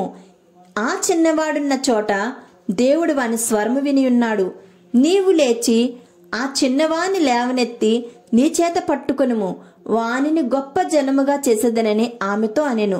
మరియు దేవుడు ఆమె కన్నులు తెరిచినందున ఆమె నీళ్ల ఊట చూచి వెళ్ళి ఆ తిత్తిని నీళ్లతో నింపి చిన్నవానికి త్రాగనిచ్చెను. దేవుడు ఆ చిన్నవానికి తోడయుండెను. అతడు పెరిగి పెద్దవాడే ఆ అరణ్యంలో కాపురముండి విలుకాడాయెను. అతడు పారాను ఆ అరణ్యంలో ఉన్నప్పుడు అతని తల్లి ఐగుప్తు దేశము నుండి ఒక స్త్రీని తెచ్చి అతనికి పెండ్లి చేసెను. ఆ కాలమందు అబీమెలెకును అతని సేనాధిపతి అయిన ఫికోలును అబ్రహాముతో మాట్లాడి, నీవు చేయు పనులన్నిటిలోనూ దేవుడు నీకు తోడయున్నాడు గనుక నీవు నన్నైనను నా పుత్ర పౌత్రాదులనైనను వంచింపక నేను నీకు చేసిన ఉపకారము చొప్పున నాకును నీవు పరదేశివై ఉన్న ఈ దేశమునకు చేసేదనని దేవుని పేరట ఇక్కడ నాతో ప్రమాణము చేయమని చెప్పెను. అందుకు అబ్రహాము ప్రమాణము చేసేదనెను. అబీమెలెకు దాసులు బలాత్కారముగా తీసుకొనిన నీళ్ల బావి విషయమై అబ్రహాము అబీమెలెకును ఆక్షేపింపగా, అబీమెలెకు, ఈ పని ఎవరు చేసిరో నేను ఎరుగును, నీవును నాతో చెప్పలేదు, నేను నేడే గాని ఈ సంగతి వినలేదని చెప్పగా, అబ్రహాము గొర్రెలను గొడ్లను తెప్పించి అబీమెలెకుకి ఇచ్చెను. వారిద్దరూ ఇట్లు ఒక నిబంధన చేసుకొనిరి. తరువాత అబ్రహాము తన గొర్రెల మందలో నుండి 7 పెంటి పిల్లలను వేరుగా ఉంచెను. గనుక అబీమెలెకు అబ్రహాముతో, నీవు వేరుగా ఉంచిన ఈ 7 గొర్రె పిల్లలను ఎందుకని అడిగాను. అందుకతడు, నేనే ఈ బావిని త్రవ్వించినందుకు నాకు సాక్షార్థముగా ఈ 7 గొర్రె పిల్లలను నీవు నా చేత పుచ్చుకొనవలనని చెప్పెను. అక్కడ వారిద్దరూ అట్లు ప్రమాణము చేసుకున్నందున ఆ చోటు బెయేర్షెబా అనబడెను. బెయేర్షెబలో వారు అలాగ ఒక నిబంధన చేసుకున్న తర్వాత అబీమెలెకు లేచి తన సేనాధిపతి అయిన ఫికోలుతో ఫిలిష్తీయుల దేశమునకు తిరిగి వెళ్ళెను. అబ్రహాము బెయేర్షెబాలో ఒక పీచుల వృక్షము నాటి అక్కడ నిత్యదేవుడైన యెహోవా పేరట ప్రార్థన చేసెను. అబ్రహాము ఫిలిష్తీయుల దేశములో అనేక దినములు పరదేశిగా ఉండెను. ఈ లేఖన భాగము దేవుడు మన వినికిడిలో దీవించునుగాక. ఆమెన్. ఆదికాండము 22వ అధ్యాయము. ఆ సంగతులు జరిగిన తరువాత దేవుడు అబ్రహామును పరిశోధించెను. ఎట్లనగా ఆయన అబ్రహామా అని పిలువగా అతడు చిత్తము ప్రభువా అనెను. అప్పుడు ఆయన, నీకు ఒక్కడేయున్న నీ కుమారుని అనగా నీవు ప్రేమించి ఇస్సాకుని తీసుకుని మోరియా దేశమునకు వెళ్ళి అక్కడ నేను నీతో చెప్పు పర్వతములలో ఒకదాని మీద దహన బలిగా అతన్ని అర్పించమని చెప్పెను. తెల్లవారినప్పుడు అబ్రహాము లేచి తన గాడిదకు గంత కట్టి తన పనివారులు ఇద్దరిని తన కుమారుడు ఇస్సాకును వెంటబెట్టుకుని దహన బలి కొరకు కట్టెలు చీల్చి లేచి దేవుడు తనతో చెప్పిన చోటికి వెళ్ళెను. 3వ నాడు అబ్రహాము కన్నులెత్తి దూరము నుండి ఆ చోటు చూచి తన పనివారితో, మీరు గాడిదతో ఇక్కడనే ఉండి నేనును ఈ చిన్నవాడును అక్కడికి వెళ్ళి దేవునికి మ్రొక్కి మరలా మీ యొద్దకు వచ్చేద్దామని చెప్పి దహన బలికి కట్టెలు తీసుకుని తన కుమారుడు ఇస్సాకు మీద పెట్టి తన చేతితో నిప్పును కత్తిని పట్టుకుని పోయెను. వారిద్దరూ కూడి వెలుచుండగా ఇస్సాకు తన తండ్రి అయిన అబ్రహాముతో, నా తండ్రి అని పిలిచెను. అందుకతడు, ఏమి నా కుమారుడా అనెను. అప్పుడతడు, నిప్పును కట్టెలను ఉన్నవి గాని దహన బలికి గొర్రెపిల్ల ఏది అని అడుగగా అబ్రహాము, నా కుమారుడా, దేవుడే దహన బలికి గొర్రెపిల్లను చూచుకొనునని చెప్పెను. అలాగూ వారిద్దరూ కూడి వెళ్లి దేవుడు అతనితో చెప్పిన చోటికి వచ్చినప్పుడు అబ్రహాము అక్కడ బలిపీఠమును కట్టి కట్టెలు చక్కగా పేర్చి తన కుమారుడు ఇస్సాకును బంధించి ఆ పీఠము పైనున్న కట్టెల మీద ఉంచెను. అప్పుడు అబ్రహాము తన కుమారుని వధించుటకు తన చెయ్యి చాపి కత్తి పట్టుకొనగా యెహోవా దూత పరలోకము నుండి, అబ్రహామా, అబ్రహామా అని అతన్ని పిలిచెను. అందుకతడు, చిత్తము ప్రభువా అనెను. అప్పుడు ఆయన, ఆ చిన్నవాని మీద చెయ్యి వేయకుము, అతన్నేమీయూ చేయకుము. నీకు ఒక్కడే ఉన్న నీ కుమారుని నాకియ వెనుదీయలేదు గనుక నీవు దేవునికి భయపడువాడువని ఇందువలన నాకును కనబడుచున్నదనెను. అప్పుడు అబ్రహాము కన్నులెత్తి చూడగా పొదలో కొమ్ములు తగులుకుని ఉన్న ఒక పొట్టేలు వెనుక తట్టును కనబడెను. అబ్రహాము వెళ్లి ఆ పొట్టేలును పట్టుకుని తన కుమారునికి మారుగా పెట్టి దహన బలిగా అర్పించెను. అబ్రహాము ఆ చోటికి యెహోవా ఈరే అని పేరు పెట్టెను. అందుచేత యెహోవా పర్వతం మీద చూచుకొను అని నేటి వరకు చెప్పబడును. యెహోవా దూత 2వ మారు పరలోకము నుండి అబ్రహామును పిలిచి ఇట్లనెను, నీకు ఒక్కడే అయ్యున్న నీ కుమారుని వెనుతీయక ఈ కార్యము చేసినందున నేను నిన్ను ఆశీర్వదించి ఆకాశ నక్షత్రముల వలెను సముద్ర తీరమందుల ఇసుక వలెను నీ సంతానమును నిశ్చయముగా విస్తరింపజేసేదను.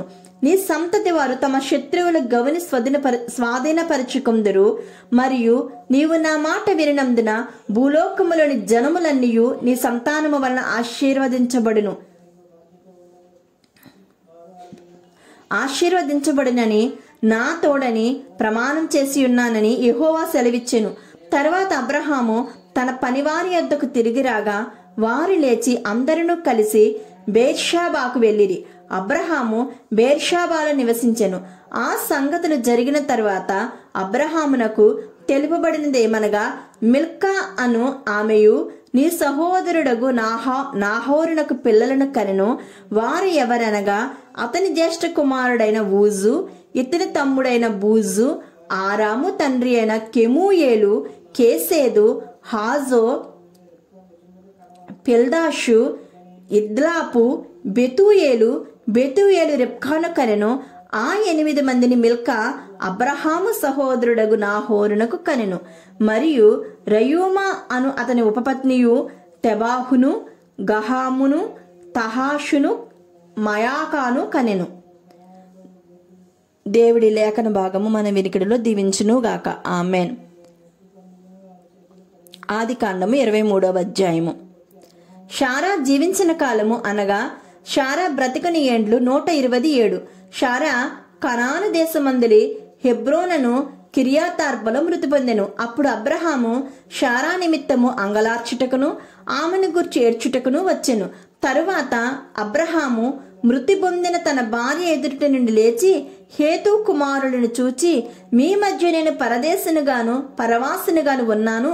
మృతి పొందిన నా భార్య నా కన్నుల ఎదుట ఉండకుండా ఆమెను పాతి పెట్టుటకు మీ తావున నాకు ఒక శ్మశాన భూమిని స్వాస్యంగా ఇయుడని అడుగగా, హేతు కుమారులు, అయ్యా మా మాట వినుము, నీవు మా మధ్యన మహారాజువై ఉన్నావు. మా శ్మశాన భూములలో అతి శ్రేష్టమైన దాని యందు మృతి పొందిన నీ భార్యను పాతిపెట్టుము. నీవు మృతి పొందిన నీ భార్యను పాతిపెట్టునట్లు మాలో తన శ్మశాన భూమి ఈయనొల్లని వాడు ఎవడునూ లేడని అబ్రహామునకు ఉత్తరమిచ్చిరి. అప్పుడు అబ్రహాము లేచి ఆ దేశపు ప్రజలైన హేతు కుమారులకు సాగిలపడి, మృతి పొందిన నా భార్యను నా ఎదుట ఉండకుండా నేను పాతిపెట్టడం నీకు ఇష్టమైతే నా మాట వినుడి. సోహారు కుమారుడైన ఎఫ్రోను తన పొలము చివరను తనకు కలిగి ఉన్న మక్పేలా గుహను నాకిచ్చినట్లు నా పక్షముగా అతనితో మనవి చేయడి. మీ మధ్యన శ్మశాన భూమిగా నున్నటకు నిండు వెలుకు అతడు దానిని నాకు స్వాస్థ్యంగా ఇయ్యవలనని వారితో చెప్పెను. అప్పుడు ఎఫ్రోను హేతు కుమారుల మధ్యన కూర్చుండి ఉండెను. హిత్తీయుడైన ఎఫ్రోను తన ఊరి గవిని ప్రవేశించు వారందరి ఎదుట హేతు కుమారులకు వినబడినట్లు అబ్రహాముతో చెప్పిన ప్రత్యుత్తరమేమనగా, అయ్యా అట్లు కాదు, నా మనవి నాలకించుము.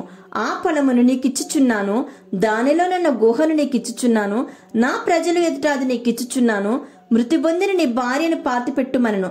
అప్పుడు అబ్రహాము ఆ దేశపు ప్రజల ఎదుట సాగిలిపడి, సరే కాని నా మనవి ఆలకించుము, ఆ పొలమునకు వెల ఇచ్చేదను, అది నా యొద్ద పుచ్చుకొని నేడలా మృతి పొందిన నా భార్యను పాతిపెట్టేదనని ఆ దేశ ప్రజలకు వినబడినట్లు ఎఫ్రోనుతో చెప్పెను. అందుకు ఎఫ్రోను, అయ్యా నా మాట వినుము, ఆ భూమి 400 తులముల వెండి చేయును. నాకు నీకు అది ఎంత? మృతి పొందిన నీ భార్యను పాతిపెట్టమని అబ్రహామునకు ఉత్తరమిచ్చాను. అబ్రహాము ఎఫ్రోను మాట వినెను.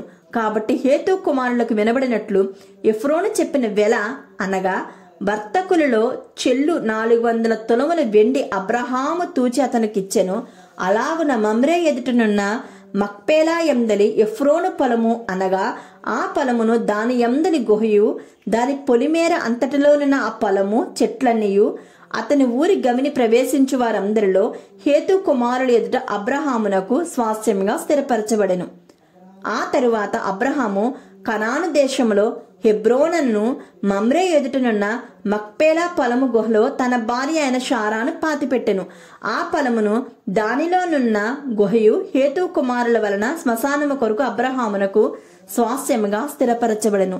ఈ లేఖన భాగము దేవుడు మన వినికిడిలో దీవించునుగాక. ఆమెన్.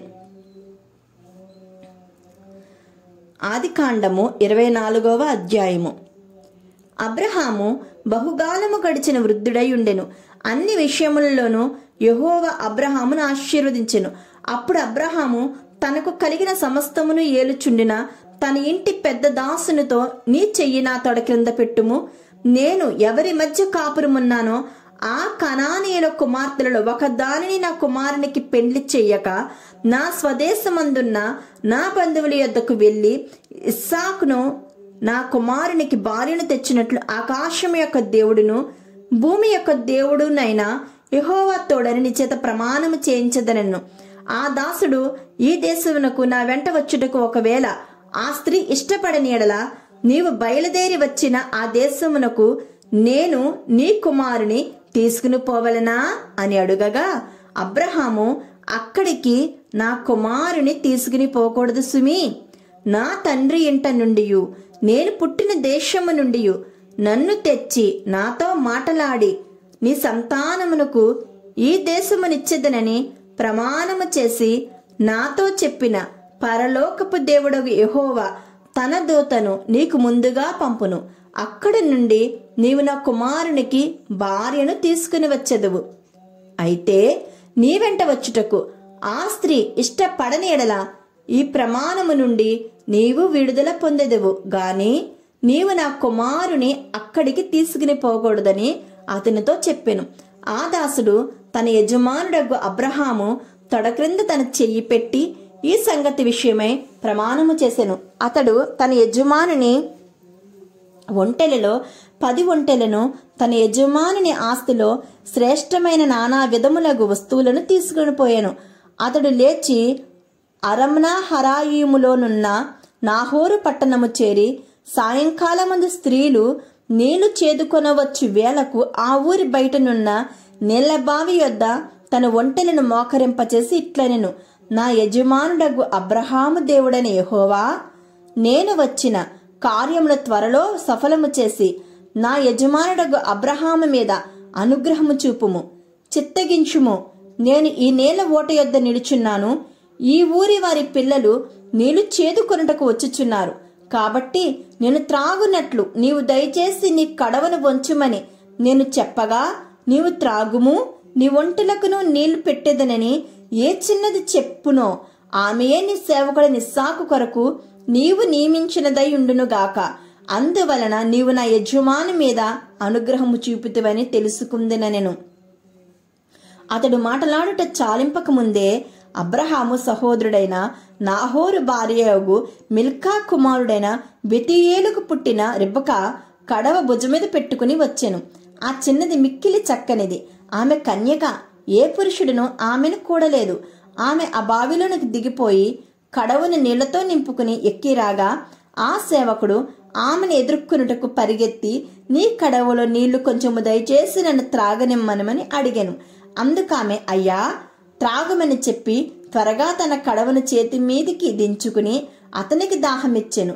మరియు ఆమె అతనికి దాహమిచ్చిన తరువాత, నీ ఒంటెలు త్రాగు మట్టుకు వాటికి నీళ్ళు చేదిపోయిదనని చెప్పి త్వరగా గాడిలో తన కడవ కుమ్మరించి తిరిగి చేదుటకు ఆ బావికి పరిగెత్తుకుని పోయి అతని ఒంటెలన్నిటికీ నీళ్లు చేదిపోసెను. ఆ మనుష్యుడు ఆమెను తేరిచూచి తన ప్రయాణము యెహోవా సఫలము చేసెనో లేదో తెలుసుకొనవలనని ఊరకుండెను. ఒంటెలు త్రాగుటైనను తరువాత ఆ మనుష్యుడు 1/2 తులము ఎత్తుగల బంగారపు ముక్కు కమ్మిని, ఆమె చేతులకు 10 తులముల ఎత్తుగల 2 బంగారు కడియములను తీసి, నీవు ఎవరి కుమార్తెవో దయచేసి నాతో చెప్పుము. నీ తండ్రి ఇంట మేము ఈ రాత్రి బస చేయుటకు స్థలమున్నదా అని అడిగాను. అందుకామె, నేను నాహోరుకు మిల్కా కనిన కుమారుడగు బెతూయేలు కుమార్తెనన్ను. మరియు ఆమె, మా యొద్ద చాలా గడ్డియు మేతయు రాత్రి బస చేయుటకు స్థలము ఉన్నదనగా, ఆ మనుష్యుడు తల వంచి యెహోవాకు మొక్కి, అబ్రహామును నా యజమాని దేవుడైన యెహోవా స్తుతింపబడునుగాక. ఆయన నా యజమానికి తన కృపను తన సత్యమును చూపటం మానలేదు. నేను త్రోవలోనుండగానే యెహోవా నా యజమాని బంధువుల ఇంటికి నన్ను నడిపించెనెను. అంతటా ఆ చిన్నది పరిగెత్తుకుని పోయి ఈ మాటలు తన తల్లి ఇంటి వారికి తెలిపెను. రిబ్కాకు లాబానన్న ఒక సహోదరుడుండెను. అప్పుడు లాబాను ఆ బావి దగ్గర వెలుపటనున్న ఆ మనుష్యుని యొద్దకు పరిగెత్తుకుని పోయాను. అతడు ఆ ముక్కు కమ్మిని తన సహోదరి చేతులున్న కడియాలను చూచి, ఆ మనుష్యుడు ఇలాగూ నాతో మాటలాడినని తన సహోదరి రిబ్కా చెప్పిన మాటలు విని ఆ మనుష్యుని యొద్దకు వచ్చెను. అప్పుడు ఆ బావి యొద్ద ఒంటెల దగ్గర నిలిచి ఉండగా, లాబాను, యెహోవా వలన ఆశీర్వదింపబడిన వాడా, లోపలికి రమ్ము. నీవు బయట నిలువనేలా? ఇల్లును ఒంటెలకు స్థలమును నేను సిద్ధం చేయించుతానెను. ఆ మనుష్యుడు ఆ ఇంటికి వచ్చినప్పుడు లాబాను ఒంటెల గంతలు విప్పి ఒంటెలకు గడ్డియు మేతయు కాళ్ళు కడుగుకొనుటకు అతనితో కూడా ఉన్న వారికి నీళ్లు ఇచ్చి అతనికి భోజనము పెట్టించెను. గాని అతడు నేను వచ్చిన పని చెప్పక మునుపు భోజనము చేయననగా లాబాను చెప్పుమనెను. అంతటా అతడిట్లనెను, నేను అబ్రహాము దాసుడను. యెహోవా నా యజమానిని బహుగా ఆశీర్వదించెను గనుక అతడు గొప్పవాడాయెను. అతనికి గొర్రెలను, గొడ్లను, వెండి బంగారములను, దాసదాసీ జనమును, ఒంటెలను, గాడిదలను దయచేసెను. నా యజమానుని భార్య అయిన షారా వృద్ధాప్యంలో నా యజమానునికి కుమారుని కనెను. నా యజమానుడు తనకు కలిగిన యావత్తును అతనికి ఇచ్చి ఉన్నాడు. మరియు నా యజమానుడు నాతో, నేను ఎవరి దేశమందు నివసించుచున్నానో ఆ కనానీయుల పిల్లలో ఒక పిల్లను నా కుమారునికి పెళ్లి చేయవద్దు. అయితే నా తండ్రి ఇంటికి నా వంశస్థుల యొద్దకు వెళ్ళి నా కుమారునికి పెండ్లి చేయుటకు ఒక పిల్లను తీసుకుని రావాలని నా చేత ప్రమాణం చేయించెను. అప్పుడు నేను నా యజమానినితో, ఆ స్త్రీ నా వెంట రాదేమో అని చెప్పినందుకు అతడు, ఎవని సన్నిధిలో నేను జీవించుచున్నానో ఆ యెహోవా నీతో కూడా తన దూతను పంపి నీ ప్రయాణము సఫలము చేయును గనుక నీవు నా వంశస్థులలో నా తండ్రి ఇంట నుండి నా కుమారునికి భార్యను తీసుకుని వచ్చేదవు. నీవు నా వంశస్థుల యొద్దకు వెళ్ళితివా, ఈ ప్రమాణ విషయంలో ఇక నీకు బాధ్యత ఉండదు. వారు ఆమెను ఈయని ఎడల కూడా ఈ ప్రమాణ విషయంలో నీకు బాధ్యత ఉండదని చెప్పాను. నేడు ఆ బావి యొద్దకు వచ్చి అబ్రహామును, నా యజమాని దేవుడవైన యెహోవా,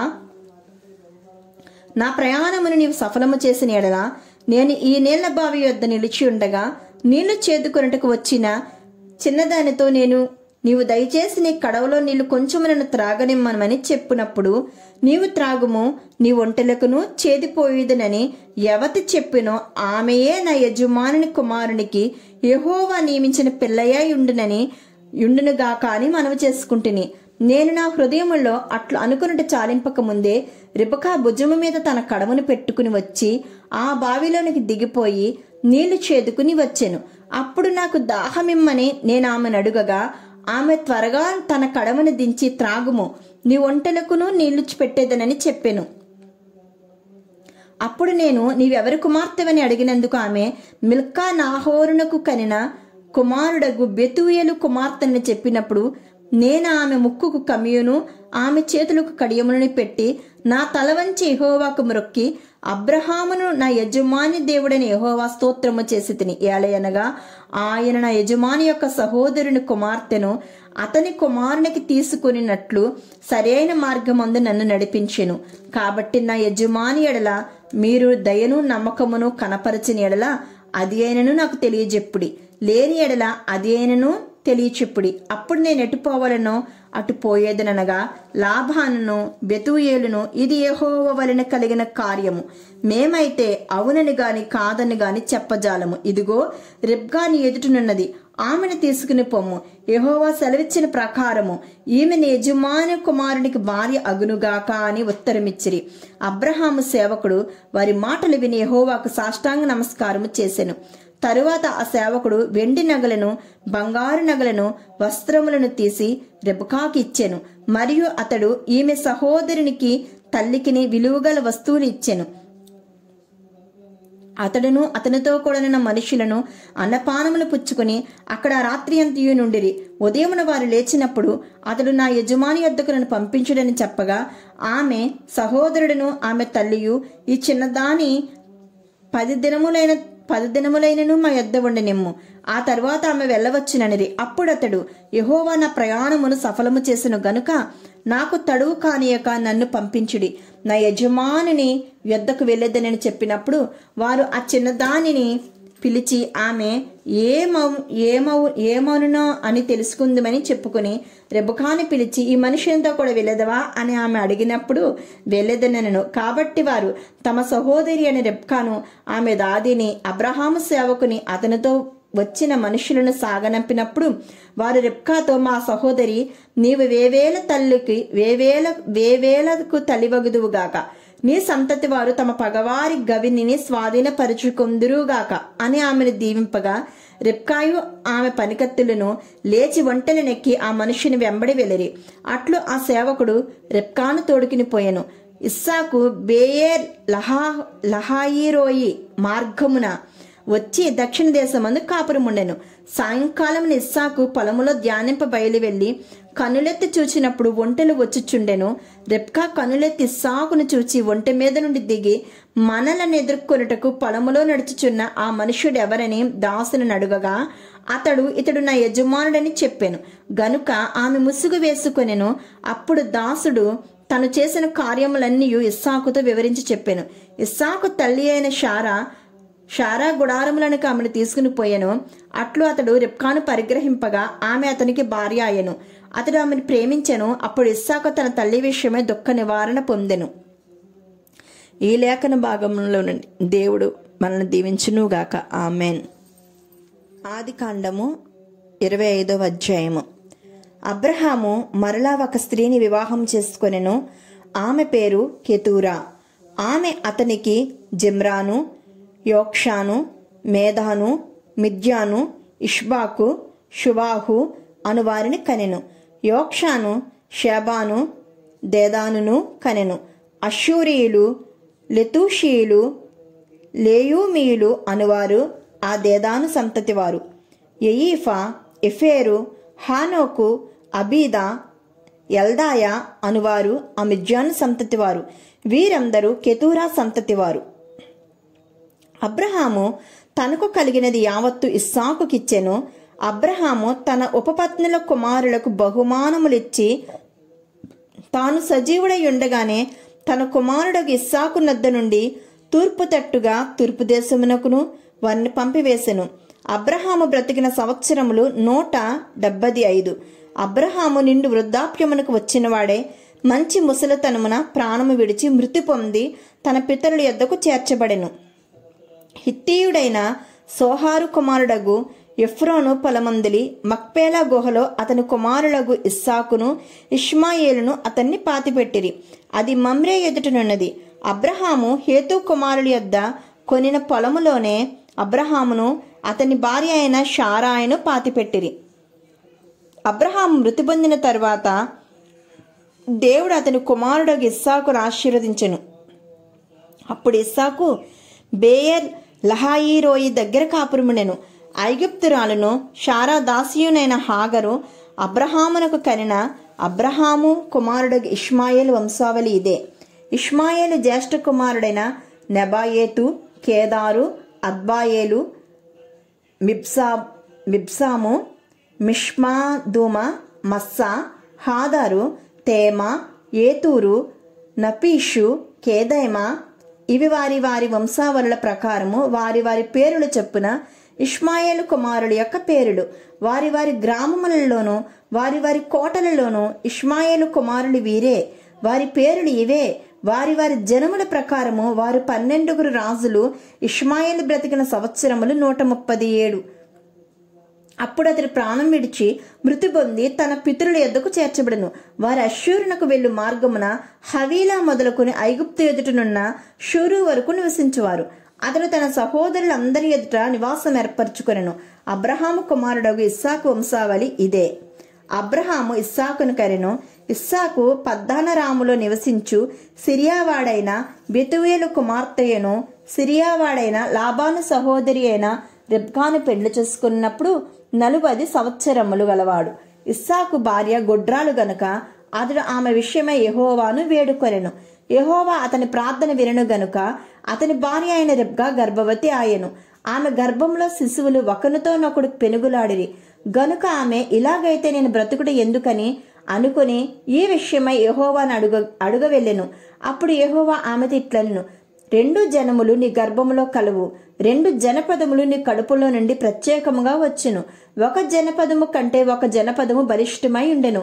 పెద్దవాడు చిన్నవానికి దాసుడగను అనెను. ఆమె ప్రసూతి కావలసిన దినములు నిండినప్పుడు ఆమె గర్భమందు కవలవారు ఉండిరి. మొదటివాడు ఎర్రనివాడుగా బయటికి వచ్చెను. అతని ఒళ్ళంతయు రామవస్త్రములు నుండెను గనుక అతనికి ఏషావు అని పేరు పెట్టిరి. తరువాత అతని సహోదరుడు బయటికి వచ్చినప్పుడు అతని చెయ్యి ఏషావు మడిమెను పట్టుకుని ఉండెను గనుక అతనికి యాకోబు అని పేరు పెట్టెను. ఆమె వారిని కరినప్పుడు ఇస్సాకు 60 ఏండ్లవాడు. ఆ చిన్నవారు ఎదిగినప్పుడు ఏసావు వేటాడుటి యందు నేర్పరి అయి అరణ్యవాసిగా ఉండెను. యాకోబు షాదువై గుడారంలో నివసించుచుండెను. ఇస్సాకు ఏషావు తెచ్చిన వేట మాంసమును తినుచుండెను గనుక అతని ప్రేమించెను. రిబ్కా యాకోబును ప్రేమించెను. ఒకనాడు యాకోబు కలగోర వంటకము వండుకొనుచుండగా ఏషావు అలసినవాడే పొలములో నుండి వచ్చి, నేను అలసియున్నాను, ఆ ఎర్రగా నున్న దానిలో కొంచెము దయచేసి నాకు పెట్టుమని అడిగెను. అందుచేత అతని పేరు ఏదోము అనబడెను. అందుకు యాకోబు, నీ జ్యేష్ఠత్వము నేడు నాకిమ్మని అడుగగా ఏసావు, నేను చావబోచున్నాను గదా, జ్యేష్ఠత్వము నాకెందుకనెను. యాకోబు నేడు నాతో ప్రమాణము చేయమనెను. అతడు యాకోబుతో ప్రమాణము చేసి అతని జ్యేష్ఠత్వమును అమ్మివేయగా యాకోబు ఆహారమును చిక్కుడుకాయల వంటకమును ఏషావుకిచ్చెను. అతడు తిని త్రాగి లేచిపోయెను. అట్లు ఏషావు తన జ్యేష్ఠత్వమును తృణీకరించెను. దేవుడు మన వినికిడిలో ఈ వాక్య భాగమును దీవించును గాక.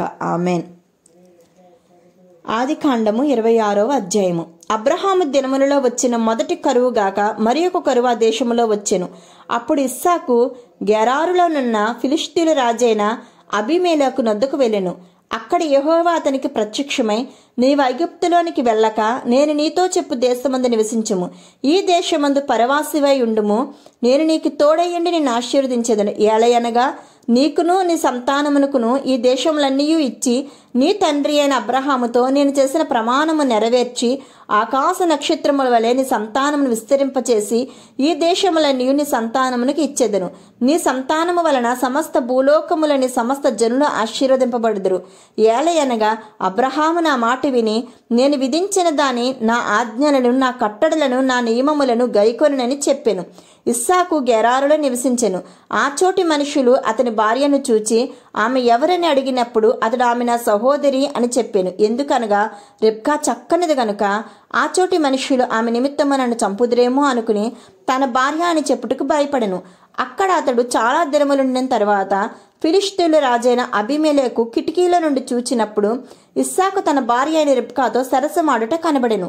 అప్పుడు అబీమెలెకు ఇస్సాకును పిలిపించి, ఇదిగో ఆమె నీ భార్యయే, ఆమె నా సహోదరి అని ఏల చెప్పితవనెను. అడుగగా ఇస్సాకు ఆమెను బట్టి నేను చనిపోవదునేమో అనుకుంటేనని అతనితో చెప్పెను. అందుకు అబీమెలెకు, నీవు మాకు చేసిన ఈ పని ఏమి? ఈ జనులలో ఎవడైనను ఆమెతో నిర్భయంగా సైనింపవచ్చునే, అప్పుడు నువ్వు మా మీదకి పాతకము తెచ్చిపెట్టువాడువు గదా అనెను. అబీమెలెకు ఈ మనుషుని జోలికైనను అతని భార్య జోలికైనను వెళ్ళువాడు నిశ్చయముగా మరణశిక్ష పొందుదునని తన ప్రజలందరికీ ఆజ్ఞాపింపగా, ఇస్సాకు ఆ దేశమందున్న వాడే విత్తనము వేసి ఆ సంవత్సరం నిరంతర ఫలము పొందెను. యెహోవా అతన్ని ఆశీర్వదించెను గనుక ఆ మనుష్యుడు గొప్పవాడైను. అతని మిక్కిలి గొప్పవాడగు వరకు క్రమక్రమంగా అభివృద్ధి పొందుచూ వచ్చెను. అతనికి గొర్రెల ఆస్తియు గొడ్ల ఆస్తియు దాసులు గొప్ప సమూహము కలిగినందున ఫిలిష్తీయులు అతని యందు అసూయపడిరి. అతని తండ్రి అయిన అబ్రహాము దినములలో అతని తండ్రి దాసులు త్రవ్విన బావులన్నిటిని ఫిలిష్తీయులు మన్ను పోసి పూడ్చివేసిరి. అబీమెలెకు, నువ్వు మాకంటే బహు బలము గలవాడువు గనుక మా యొద్ద నుండి వెళ్ళిపోమని ఇస్సాకుతో చెప్పగా, ఇస్సాకు అక్కడ నుండి వెళ్లి గెరారు లోయలో గుడారము వేసుకుని అక్కడ నివసించెను. అప్పుడు తన తండ్రి అయిన అబ్రహాము దినములలో త్రవ్విన నేల బావులు ఇస్సాకు తిరిగి త్రవ్వించాను. ఏలయనగా అబ్రహాము మృతి పొందిన తరువాత ఫిలిష్తీయులు వాటిని పూడ్చివేసిరి. అతడు తన తండ్రి వాటికి పెట్టిన పేర్ల చొప్పున తిరిగి వాటికి పేర్లు పెట్టెను. మరియు ఇస్సాకు ఆ దాసులను ఆ లోయలు త్రవ్వగా జలలు గల నీళ్లబావి దొరికెను. అప్పుడు గెరారు కాపరులు ఇస్సాకు కాపరులతో జగడమాడి, ఈ నీరు మాదే అని చెప్పిరి గనుక వారు తనతో కలహించినందున అతడు ఆ బావికి ఏషేకు అని పేరు పెట్టెను. వారు మరి ఒక బావి త్రవ్వినప్పుడు దాని కొరకు జగడమాడిరి గనుక దానికి సిత్నా అని పేరు పెట్టెను. అతడు అక్కడ నుండి వెళ్లి మరి ఒక బావి త్రవ్వించెను. దాని విషయమే వారు జగడమాడలేదు గనుక అతడు ఇప్పుడు యెహోవా మనకు ఎడమ కలుగజేసి ఉన్నాడు గనుక ఈ దేశమందు అభివృద్ధి పొందుదమని దానికి రహేబోతు అని పేరు పెట్టెను. అక్కడి నుండి అతడు బెర్షెబాకు వెళ్ళెను. ఆ రాత్రియే యెహోవా అతనికి ప్రత్యక్షమై, నేను నీ తండ్రి అయిన అబ్రహాము దేవుడను, నేను నీకు తోడై ఉన్నాను గనుక భయపడకుము. నా దాసుడైన అబ్రహామును బట్టి నిన్ను ఆశీర్వదించి నీ సంతానము విస్తరింపజేసదనని చెప్పాను. అక్కడ అతడు ఒక బలిపీఠం కట్టించి యెహోవా నామమున ప్రార్థన చేసి అక్కడ తన గుడారము వేసెను. అప్పుడు ఇస్సాకు దాసులు అక్కడ బావి త్రవిరి. అంతట అబీమెలెకును అతని స్నేహితుడైన అహూజాతును అతని సేనాధిపతి అయిన ఫికోలును గెరారు నుండి అతని యొద్దకు వచ్చిరి. ఇస్సాకు, మీరు నా మీద పగబెట్టి మీ యొద్ద నుండి నన్ను పంపివేసిన తరువాత ఎందు నిమిత్తం నా యొద్దకు వచ్చి ఉన్నారని వారిని అడుగగా, వారు నిశ్చయముగా యెహోవానికి తోడై ఉండుట చూచితిమి గనుక మనకు అనగా మాకును నీకును మధ్యన ఒక ప్రమాణం ఉండవలననియు మేము నిన్ను ముట్టక నీకు మేలే తప్ప మరేమీ చేయక నిన్ను సమాధానంగా పంపివేసను గనుక నీవును మాకు కీడు చేయకూడనట్లు నీతో నిబంధన చేసుకుందుమనియు అనుకుంటిమి. ఇప్పుడు నీవు యెహోవా ఆశీర్వాదం పొందినవాడవనిరి. అతడు వారికి విందు చేయగా వారు అన్నపానములు పుచ్చుకొనిరి. తెల్లవారినప్పుడు వారు లేచి ఒకనితో ఒకడు ప్రమాణం చేసుకునిరి. తర్వాత ఇస్సాకు వారిని సాగనంపగా వారు అతని యొద్ద నుండి సమాధానముగా వెళ్ళిరి. ఆ దినమందు ఇస్సాకు దాసులు వచ్చి తాము త్రవ్విన బావిని గూర్చి అతనికి తెలియజేసి, మాకు నీళ్లు కనబడినవని చెప్పిరి గనుక దానికి షేబా అని పేరు పెట్టెను. కాబట్టి నేటి వరకు ఆ ఊరి పేరు బైర్షేబా. ఏసావు 40 సంవత్సరముల వాడైనప్పుడు హిత్తీయుడైన బెయేరీ కుమార్తెయగు యాహూదీతును హిత్తీయుడైన ఏలోను కుమార్తెయగు బాసేమాతును పెండ్లి చేసుకును. వీరు ఇస్సాకునకును రిబ్కాకును మనోవేదన కలుగజేసిరి. దేవుడి లేఖన భాగం మన వినికిడిలో దీవించునుగాక. ఆమెన్.